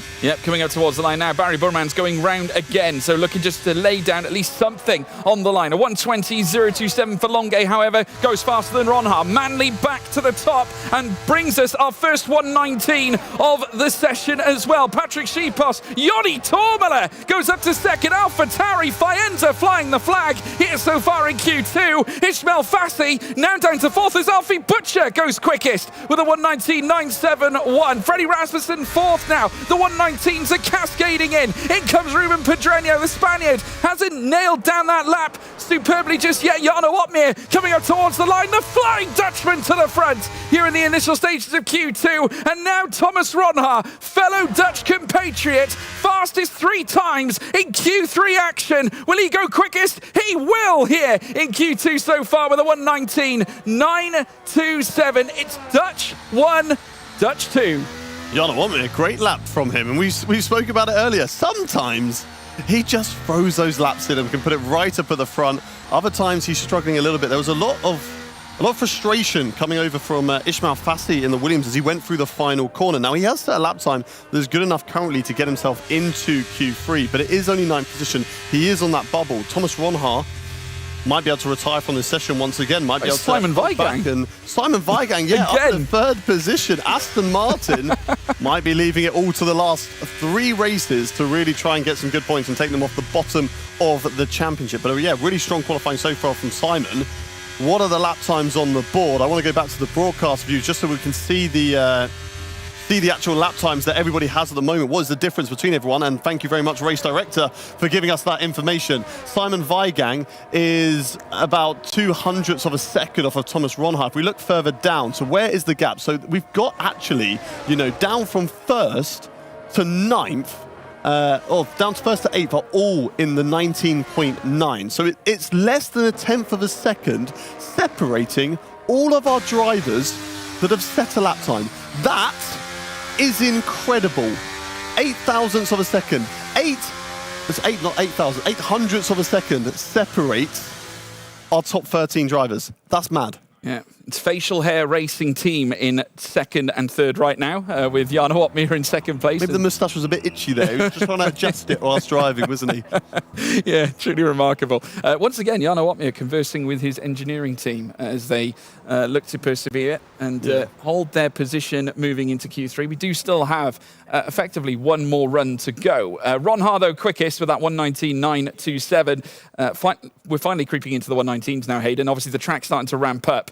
Rasmussen right on the edge, potentially, and Blakely also on the cusp. I've just noticed something absolutely incredible from the Red Bull family, right? You've got Tom Manley, Yoni Tormala, and Frederick Rasmussen, who have all set the exact same lap time. What are they doing over at Red Bull to do that? That is absolutely incredible. 2 drivers also on the same lap time, Lucas Blakely and Ismail Fassi, but that is astonishing. Not only to have the same lap time, not only for 3 of them to do the same thing, but to all be from the same, base camp of training that they focus on, in preparation from this event. So clearly, well, they know what they're doing over there. I mean, I know it's not a battle for pole between those 3 with a time like that, but shades of Villeneuve, Frentzen and Schumacher back at Areth in 97.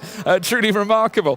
Tom Manley and Yoni Tormala both sharing 6th and 7th on the grid. It's been impressive by the AlphaTauris, actually. Have been very impressed with Joni Tormler, who has actually been quite stretched with his responsibilities as a driver over the past year. He's a driver, he's a mentor, he's basically like their father at this stage, isn't he, through the event? Father Tormler. He's been here for so long, he's part of the furniture now, and he's trained them up, and he's also a great friend of Fredrik Rasmussen. I think that they work so well in that team, you know. Joni Tormler not only is an incredible driver, but I believe he helps get the best out of Freddie. I think for Freddie to have somebody that he is so comfortable around and can work with so well in training, I think that's great to get the best out of Freddie, and we've seen it so far this season. And if you want to win, hire a Finn, right?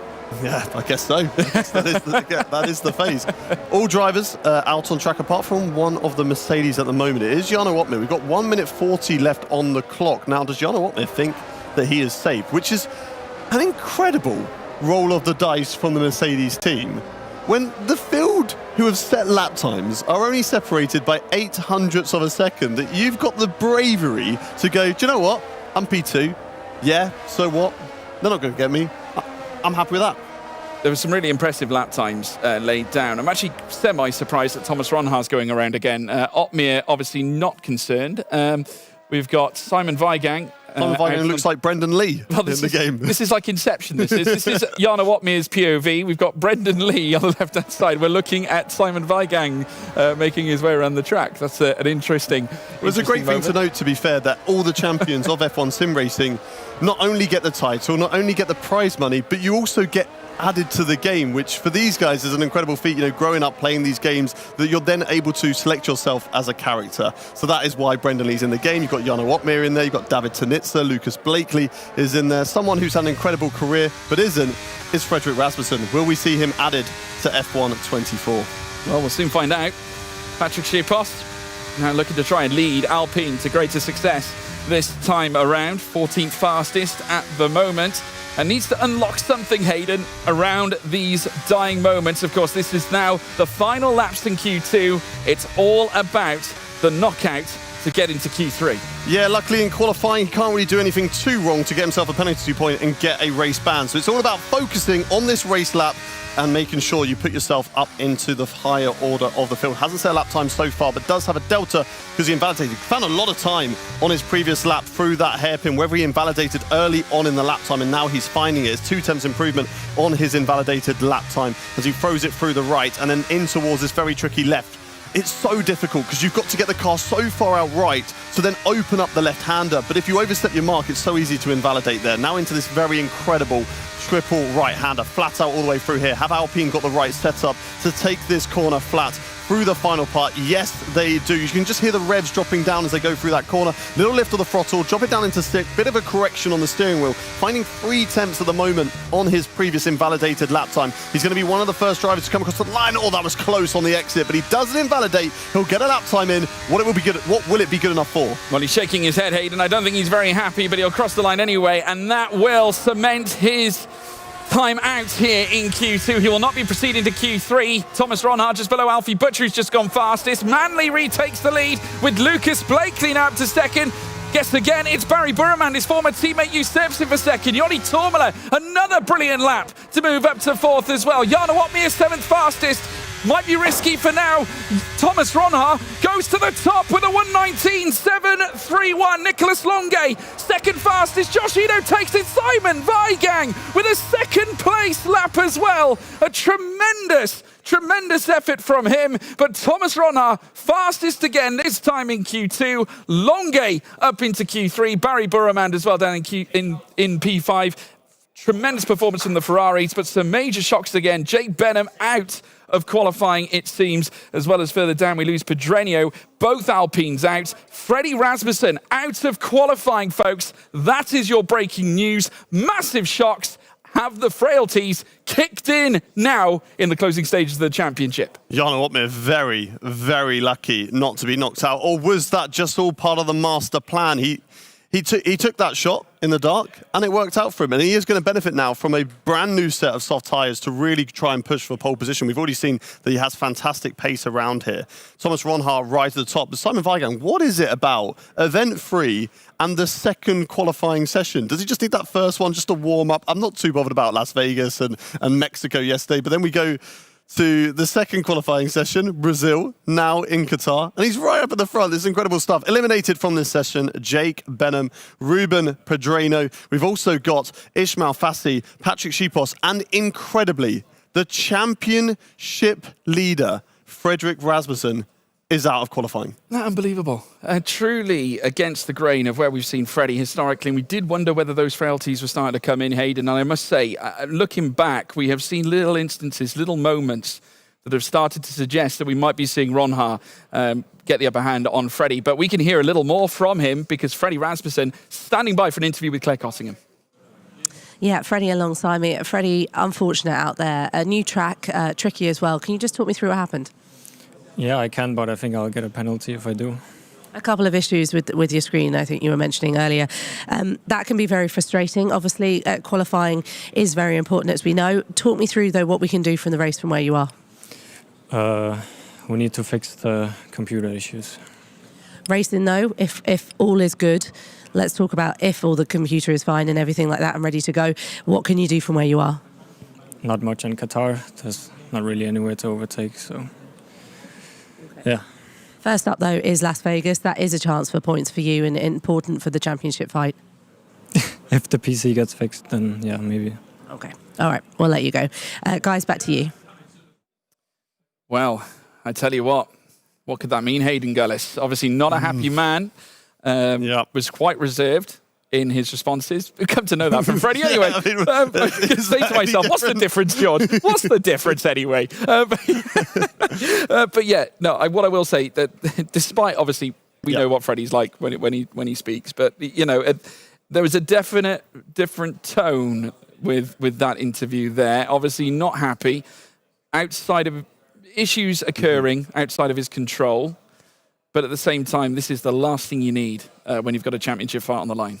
Yeah, certainly so. I mean, for Freddie Rasmussen, he will not be happy with that. And someone who will be happy, and a sigh of relief there from Barry Bromand as he, gets through, because it is such fine margins. Like, you can feel like you're on a really good lap, but because everyone is so close to each other, that you could easily fall out of it. And just look at those gaps there very briefly between all the drivers. Incredible to see. But yeah, for Freddie Rasmussen, if he has got problems, then he's going to really be wanting to fix them. But we have seen that in the past where drivers have had a few issues with their equipment, but they have been fixed and have been sorted before the next session. Obviously, we saw Brendan Lee with the issues with his steering wheel yesterday at Mexico, and the guys behind the scenes were working hard in between the break between Mexico and Brazil to replace that steering wheel and make sure that everything was working so we didn't have an incident like that happen again for the drivers. So I'm sure that in between the break between this qualifying session and then going into the races later, they'll be working hard to try and make sure that it is all working smoothly and Freddie is happy and ready to go. And yes, okay, he's going to be frustrated. Qatar is a difficult track to overtake on, but get the strategy right, like Brendan said, like Jana Otmir has been able to showcase, and you could be very much well up in there. Yeah, it's amazing, really. When you look at it, even we bring relevance into real life Formula One and engineering. Obviously, there are things that can happen out on track. For instance, when Max Verstappen blew up at Australia, just the engine packed up, his race was over. Of course, that was another Red Bull scenario. And it just goes to show that even in sim racing, the odd technical fault can come and spring into action and could be the make or breaking of you making your way through the championship. Yeah, certainly so. And that's something that, as a driver, you want to avoid as much as possible. You don't want those. You want to be at fault for the incidents, even though you never want to admit them. At least you know that you haven't got that bad. As soon as something happens that's out of your control, especially if you're fighting for a championship, you are ready to blow up. That wasn't Freddie Rasmussen being his usual quiet self. That was Freddie Rasmussen in that sense being like, I'm not going to speak because if I actually were to want to speak, he will be in big trouble because, he's very much not happy with how that session has gone. He's knocked out, and especially in a championship fight between, of course, himself and Thomas Ronha. And it does open the door for an opportunity for other drivers. Now, Thomas Ronha has been in fine form. Yeah. But if a mistake happens in Vegas and Qatar, and something happens to Freddie Rasmussen, just because those drivers who look like they're so far away, all of a sudden Jana Otmir could be like, I'm back in this. Yeah, and there's two frontiers of battle we've got here, because now Thomas Ronha is going to be very much aware that Freddie is not in Q3. And this is a great chance for him to get a decent result in Q3 and effectively gift himself a potential easy victory on Rasmussen. Again, bridge that points gap. And not only that, Ferrari, they've got 2 of their drivers now making their way into Q3 now. Ferrari could yet interject and try and trounce Red Bull for their chance at the Teams Championship. Yeah, I mean, if they have a qualifying session like they did earlier on in Las Vegas, then that sets them up very well. More importantly, around a circuit like this, because we'll see, as Brendan Lee said earlier in his interview, more traditional racing. We'll see those drivers at the front working together like we have seen Thomas Ronhaar working in the last 2 races in Brazil and in Mexico. But you won't see the chaos happening too much. Maybe a little bit in the mid-pack as people are trying to scrape a few points here and there, but at the front it'll be very much calm and collected. We work together, we try and benefit ourselves as much as we possibly can, and then we fight for that position within the last few remaining laps. It's all about positioning your car in the right place, you know, trying to maybe be in second place or trying to be in third like Thomas Ronhaar has been able to showcase and lead from the front and defend very well. Lucas Blakely once again showcasing how good a driver he is and how consistent he is, that he is once again into Q3. Of course, he had that incredible stat of getting so many Q3 appearances on the bounce. That unfortunately, you know, came undone in Event 2. We're missing out on Q3 for that one occasion. But now he's back on form in Q3 once again. Let's see what he can do. He's got a pole position already to his name so far this season. Championship is out the window, but can he at least, you know, get some race wins on the board and end this season on a high? And you also have to look at the rookies as well. We take a look at Tom Manley, who was very, very fast in both Q1 and Q2. And also Alfie Butcher. We got 2 of our Challengers champions now making their way through to Q3. And we'll be looking to take full advantage of it. And Manley has been so impressive over the course of this season, much like Alfie Butcher has. Of course, remember, Alfie Butcher, a winner earlier on in the season. We saw those emotional scenes between he and his father as well. But Lucas Blakely about to take us round here at Qatar. Take us away, Hayden. On board with the reigning champion at McLaren Shadow is Lucas Blakely as he flows through the first couple of corners, through turn 1 and into turn 2. Nice and tight on the apex, runs it out wide, very close to invalidating through the exit of turn 2 there, but does stay within the track limits. Now in towards the double right-hander, nice and tight there. You can see the difference between the drivers and their onboard displays. Lucas Blakely, just like Freddie Rasmussen, likes to have his HUD dimmed down a little bit, so it's not so much of a distraction. He can just about see it, or is he trying to hide some information from us? He doesn't want everybody else looking at the battery percentage that he has on display. Anyway, back on board with the hot lap, really open up this left-hander. I think he can get a little bit further out to the right. We saw it earlier on in Q2, a few of the drivers, Patrick Schipos, for example, getting far out to the right-hand side, right on that white line. However, he isn't into Q3, so maybe that doesn't work out best for all of the drivers. Lucas Blakely, though, flat out now through this triple right-hander and then preparing himself for the fast left. A little downshift into 6th. He doesn't even come full off the throttle. Goes to about 50% and then back on. And then into the final corner, brake at the 50-meter board, get down to 5th gear, back on the throttle, don't invalidate. He doesn't do so. And that's a lap there from Lucas Blakely. Yeah, it looks like a really smooth first run here for Blakely. And you can just see him taking that added run off as well. Goes fastest for the 1:20.090. Alfie Butcher now making his way across the line. Still, though, Blakely holding it. Yanni Tormela usurps him. 3,000 to the good ahead of Lucas Blakely. As we now see Barry Burman, he goes fastest now with a 1:19.834. And look at the deficit between them. Tom Manley, Team Faenza, 1 and 3 with a Ferrari in between. Nicolas Longuet might look to try and damage that, though, as they head up through towards the line. Longuet makes it 2 and 3 for Ferrari. Weigang, who has been stellar so far here at Qatar. In fact, the whole of today, Josh Edo comes in and goes fastest with that 1:19.7. And now Thomas Ronhaar, who takes it, snatches it from the midst of his fingers. It's Ronhaar with the 1-up here in the early stages of Q3. Unbelievable. That's incredible. That is an incredible lap into the .6s. How has he found 2/10 of a second? Got to be fresh tyres, right? Obviously, it is going to be fresh tyres, and you can tell who are the drivers who have fresh tyres. You've got Thomas Ronhaar up there. Josh Edu potentially, he's in the .7, so he's got to be on fresh tyres as well. Tom Manley, who we know because he's been formidable so far this qualifying. You know, he backed out in Q1 early. Q2 did go for that final run, I believe. But yeah, he's confident with that.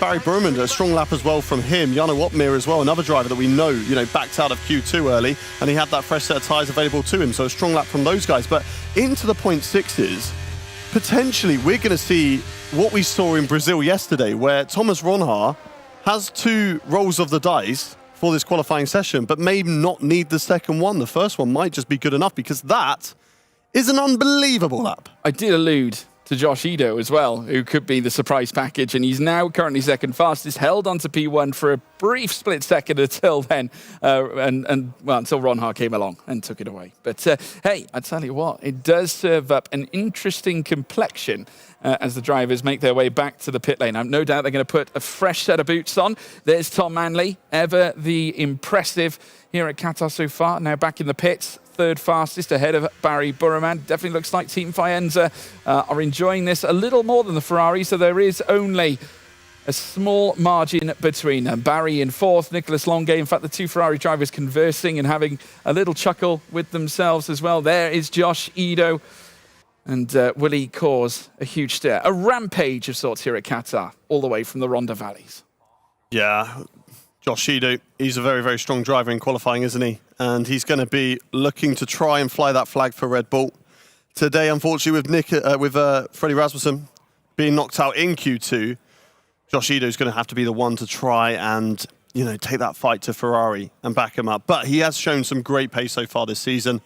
There's a little bit of shake of the leg, a few nerves creeping in, just getting himself dialed in now for this qualifying performance. And he's just really pumping that throttle pedal at the moment. Is that his preparation that he goes through before one of these race sessions? Is that nerves that are starting to I think every driver creep has in? a tick, right? I think generally. For sure. You have these certain little things you always do before a session, certain things you might just check and you might not even notice them. It could just be a case of I go to this screen before I go and do this, or, I get into my rig and I put my left foot in first, or I go right foot in first. All these drivers are going to have these little sort of superstitions that they seem to do. I mean, Jarno Wotman must have had a good race when he forgot to shave one time and has decided, I'm going to keep the moustache. Who knows? Even though it was a bit itchy earlier on, as we saw him adjusting. I did see him actually wiggling his nose earlier on, just before coming out. So making him sneeze. He doesn't want any sneezing now for this hot lap. I mean, that would be devastating. What a way to lose out on pole position. Yeah. As we know, see the cars head back out on track. Out laps now underway, and in these dying moments, it's everything or nothing here at Lusail. And at the moment, it's all going the way of Thomas Ronhaar. A 1:19.629, an astounding lap to kick us off here in Q3. Is it the case that he's built different, Hayden? What has he got that he has now found since event 2? Because it certainly wasn't anything like this. Yeah, Thomas Ronhaar is, as they say, cooking at the moment. He's got his big spoon out. He's got the big spoon out. He's just been unbelievable so far since coming into event 3. We've seen great pace, and I guess he just got caught up in too many incidents, and kind of what we saw that Freddie Rasmussen did yesterday in Brazil, where he just put his car in the wrong place, lost one position, then somebody else followed through, and then lost 2 positions, and then just gets swallowed up by the rest of the pack, who get a little bit desperate with their overtakes instead of working together like the front 3 were. And we saw that from Thomas Ronhaar in event 2. He just got caught up and tangled with a lot of the other drivers. But, this time he's composed himself. He's staying within that top 3. He's working, and his race IQ is incredibly. You were speaking of all or nothing. Somebody who's currently on nothing, Alfie Butcher in the Haas at the moment. No lap time set, invalidated on his first run.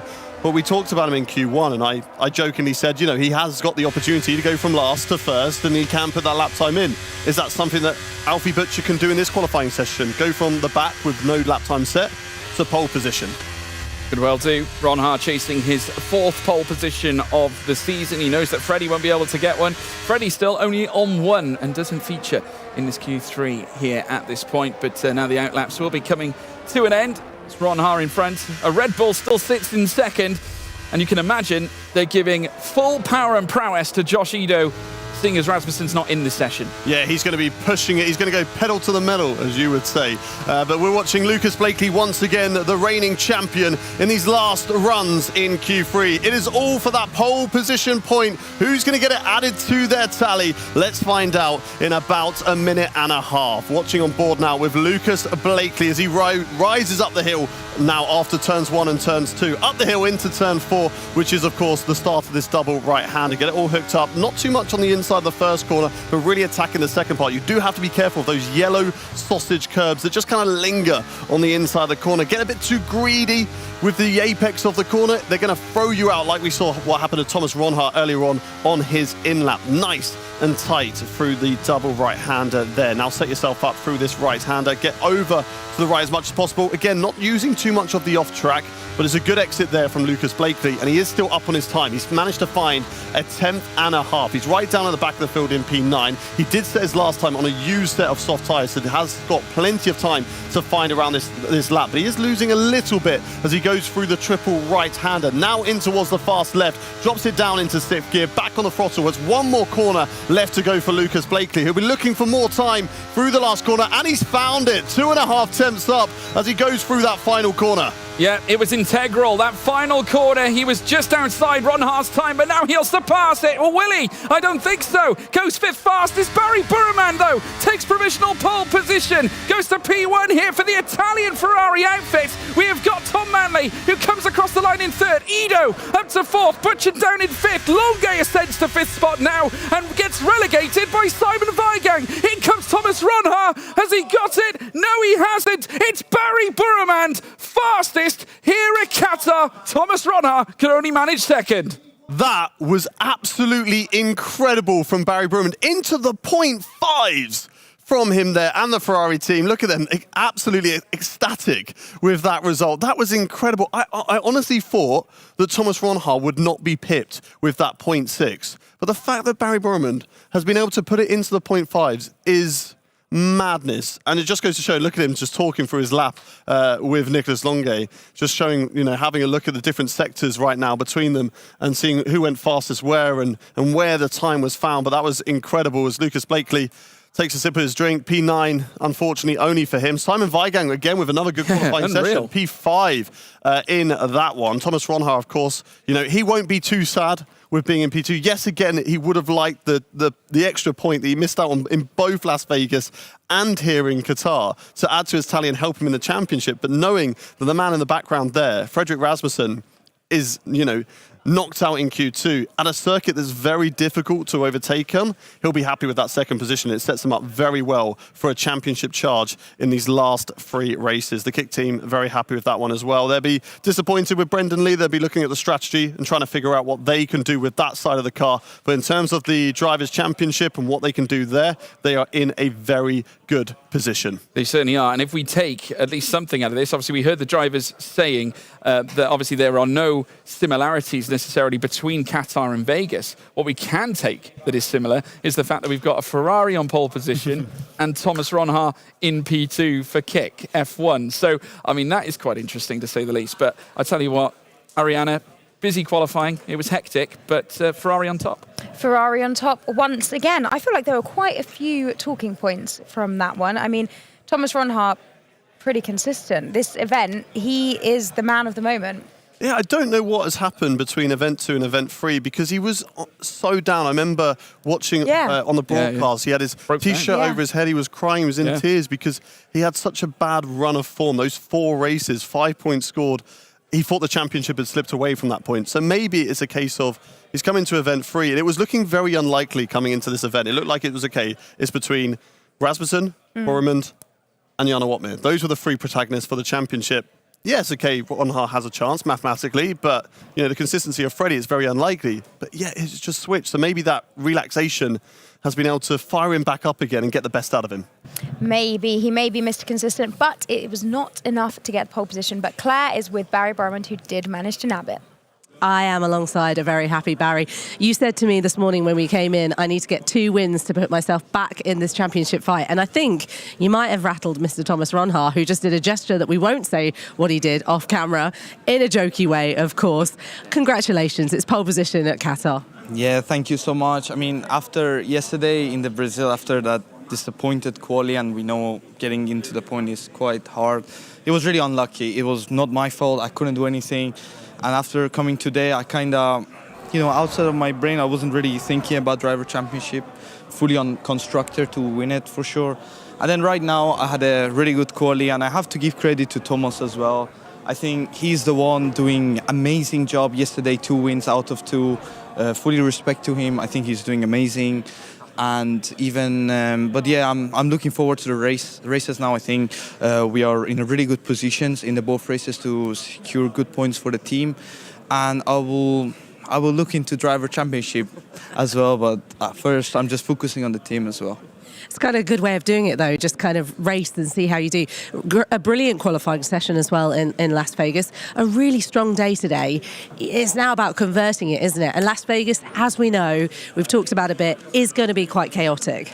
Yes, for sure. Like I think in Qatar, pole was really crucial because the overtaking and everything will be way harder.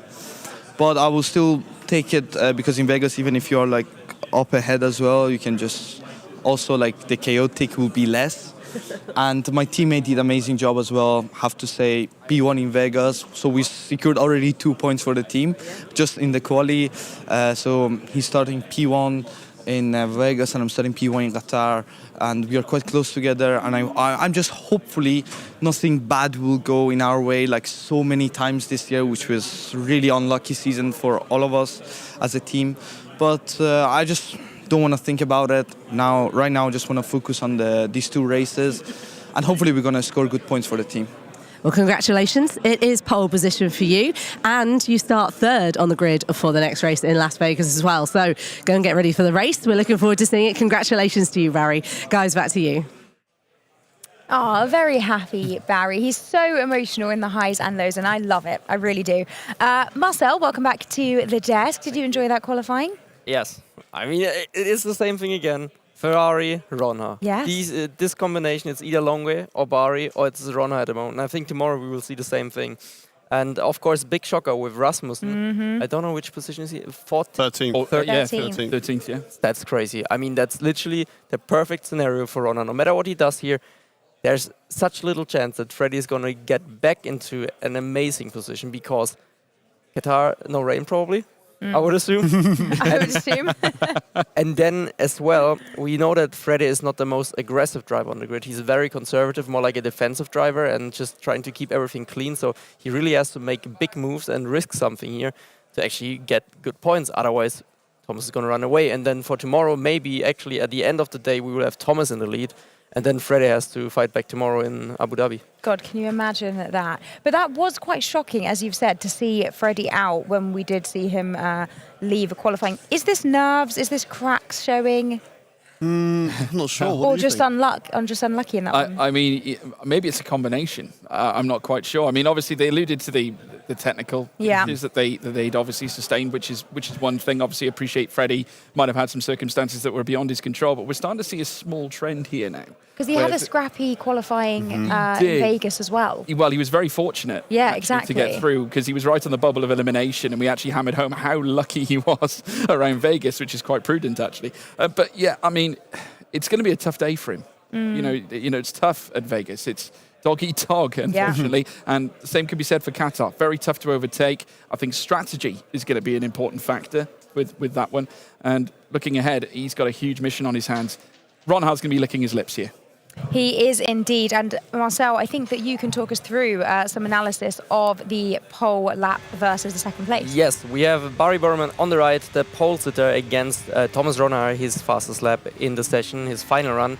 And yeah, Barry secured an amazing lap. I mean, I'm always praising him. I'm always saying Barry Berman, Nicolas Longue and Thomas Ronha are usually the fastest on the game. You can see already at the end of Sector 1, Barry has a slight margin ahead of Thomas, entering these high-speed right-handers. And now Thomas is somewhat climbing back. I think we see a general pattern already in Vegas that Ferrari is running a little bit less downforce than more downforce. No, wait, sorry. Actually less downforce. Yeah, they are fast on the straight, but they are struggling a little bit in the high speed. Now we should also see Thomas getting a little bit of a advantage. And yes, you can actually see that Thomas is ahead at this point of his lap. But now we are entering a stage where you're only going flat out. And that's where the Ferrari is much faster. The cars are equal, the setups are not. It's all driver preference. You can see Barry is climbing back. He's coming closer and closer and closer. At this point, it's still advantage Ronha, and we're getting into the next turn. Still advantage for him. But more and more, Barry's climbing back. And now we have one more turn with a long straight ahead until the start-finish line. And at this point, it's pretty much even. And yeah, Barry did a great job here. So well done to the both of them. Again on the front row, I feel like Thomas is slowly turning into Freddie with finishing P2 all the time. But hopefully he can have a bit more fortune in the race and maybe get another win or maybe even 2 tonight. We will see. And I believe Claire is with Thomas right now. So let's see what he has to say for himself. I am alongside Thomas. You were just having a little watch there. What did you think? Were you analysing every mistake that you thought you were making? Well, the one mistake I made was turn 1. I lost nearly a 10th in sector 1. Turn 1 actually. I know I had a very good banker lap. It was enough for at least top 3, I felt like. So I was just full sending it the whole lap. Unfortunately lost like nearly a 10th sector 1, like I said. But the rest of the lap was really, really nice and nearly beat my banker lap at the end. Unfortunately, with the mistake, I couldn't get pole, obviously. But yeah, very happy for Barry. He deserves it after some tough times. And yeah, looking forward. Still 2 incredibly strong qualifying sessions. Race coming up in Las Vegas very shortly, and then obviously on to Qatar. Very different tracks as well. How do you kind of get your mindset into Vegas first? Survive, I guess. Yeah, it's going to be a hell of a race. The most chaotic one. The most important one, I feel like, as well, in terms of positioning yourself, not get in the chaos. I wouldn't say it's a lottery, but it's close to it. It's going to be very hard to just keep your front wing, and yeah, it's going to be a hell of a race. And your main championship rival, Freddie Rasmussen, didn't get into the final part of qualifying for various different reasons. This is important for you, isn't it, to really capitalise on that? Yeah, absolutely. Of course, I don't know what happened with Freddie because I'm sure he had the pace. So if he had issues or not, I don't know. Well, I've been whispered he has some issues, but yeah, I mean these things can happen. I've had these issues as well, not with the PC, but mainly just not all the time they can go your way. But I'm sure Freddie will bounce back in the races, and yeah, I'm ready for a good fight. But for you, it is about capitalising. Obviously it's bad luck for Freddie, but it's really about you right now. Yeah, I mean, I always, like I say many times, I always try to do my best. And yeah, to get P2 in both qualies is, of course, not perfect, but it's definitely a good starting position for the race. Definitely is. Well, good luck. We've got the race coming up very shortly for Las Vegas. And then, of course, we go to Qatar. Back to you guys.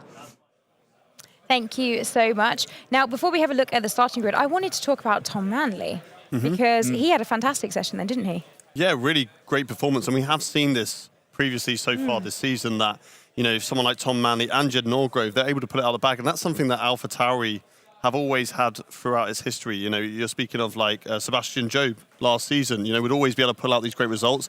And even Josh Eder when he was obviously after your seat last season, when he was pulling out those great performances. And, what is it like? I suppose you're the best person to talk about it because you've been inside that Red Bull family. And what is the dynamic between all those drivers? The young guns coming in and maybe someone like yourself and Freddie Rasmussen who have those guys, on your shoulders trying to take your seats, really. I mean, honestly, everyone wants to drive a Red Bull. Like, if you're an AlphaTauri, that's not even a disrespect to AlphaTauri, but the main team, the big team is Red Bull, and you see Red Bull winning in real life. You see Max Verstappen, Checo Perez, and the whole team how they are performing, and you want to drive for them. You want to be part of the big brand. You want to be the big name, and you want to challenge yourself against arguably the best driver in sim racing, which is Frederick Rasmussen. He's good in every single game, every single F1 game or other titles. He's always up there, and no other driver in history was as good as him. So, yeah, I mean, you always feel the pressure, especially because, there's Freddie. He's kind of set in the seat. He's like the number one, even though there's you get equal opportunities within the team. But once Freddie is actually pulling a gap, you're definitely number 2 for the rest of the season. That's just how it works. But so, his seat is set, but yours is not. And the young guns, they know it. And they want it. They want their shot, and they want to be like, maybe they can unsettle this whole dynamic and become the new Rasmussen. And so, yeah, you can definitely feel it. I think Josh as well, but he's managing it well. He's just right behind Tom, and just because he's behind, he's still experienced. He's doing the exact job that the team needs from him, because now Freddie had a bit of struggles. I also believe it was probably related to hardware, as you can see. We have Tomala, we have Josh, and we have Tom. So all part of the Red Bull family. Everyone made it into Q3, and Red Bull seemed really strong on this track already in league racing before F1 sim racing. And Freddie had struggles now. Of course, you can also say there's nerves definitely involved, and he can feel the pressure now. I know him, as soon as he's getting to this stage of the season, it's tough for him. But I believe when he's saying he has issues, then he definitely has issues. So there's something about it. Well, lucky for him, he has both the races, of course, to try and claw back some positions and get hold of those large points hauls. Let's have a little look at the starting grid now for the Qatar Grand Prix. Yeah, here we go, folks. Your starting grid as we head to Lusail. Fabrizio Donoso will start from 20th spot after not registering a valid lap. Danny Moreno joins him in 19th place. Moving on up, we see Brendan Lee in 18th with Alvaro Carreton in 17th place for Williams. Then it's Ulas Ozyildirim in 16th with Patrick Schipos in 15th for Alpine. In 14th, it's Ishmael Fassi with Frederick Rasmussen after the issues he sustained in Q2. He starts 13th on the grid. Moving up to 12th place, it's Ruben Pedreño for Alpine.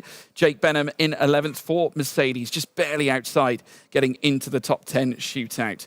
Moving into the top 10 itself, we have Joni Tormela. Great performance again today with Lucas Blakely in 9th spot. In 8th place, we then move on to the Flying Dutchman, Jarno Watmere. He's in alongside Alfie Butcher in 7th, who was tremendous once again. Nicholas Longue starts 6th. Simon Weigang with another blockbuster here at Lusail in 5th. And then moving on up to the second row of the grid, Josh Edo, great performance, joined by Challengers champion Tom Manley, who starts 3rd. And then the front row, once again, it's Ferrari and Ronha. Ronha starts 2nd. This time, though, Ferrari represented on pole position by Barry Burramand. Thank you very much, George. Well, there you have it. Both qualifying sessions are over. They're completed. It's Ferrari on pole position for both of them. Now we will take a short break. The drivers will get themselves ready to go racing around the 2 tracks that we are yet to race around. And we will have a little break. Make sure you join us very shortly and we'll be back to go racing around Las Vegas and Qatar.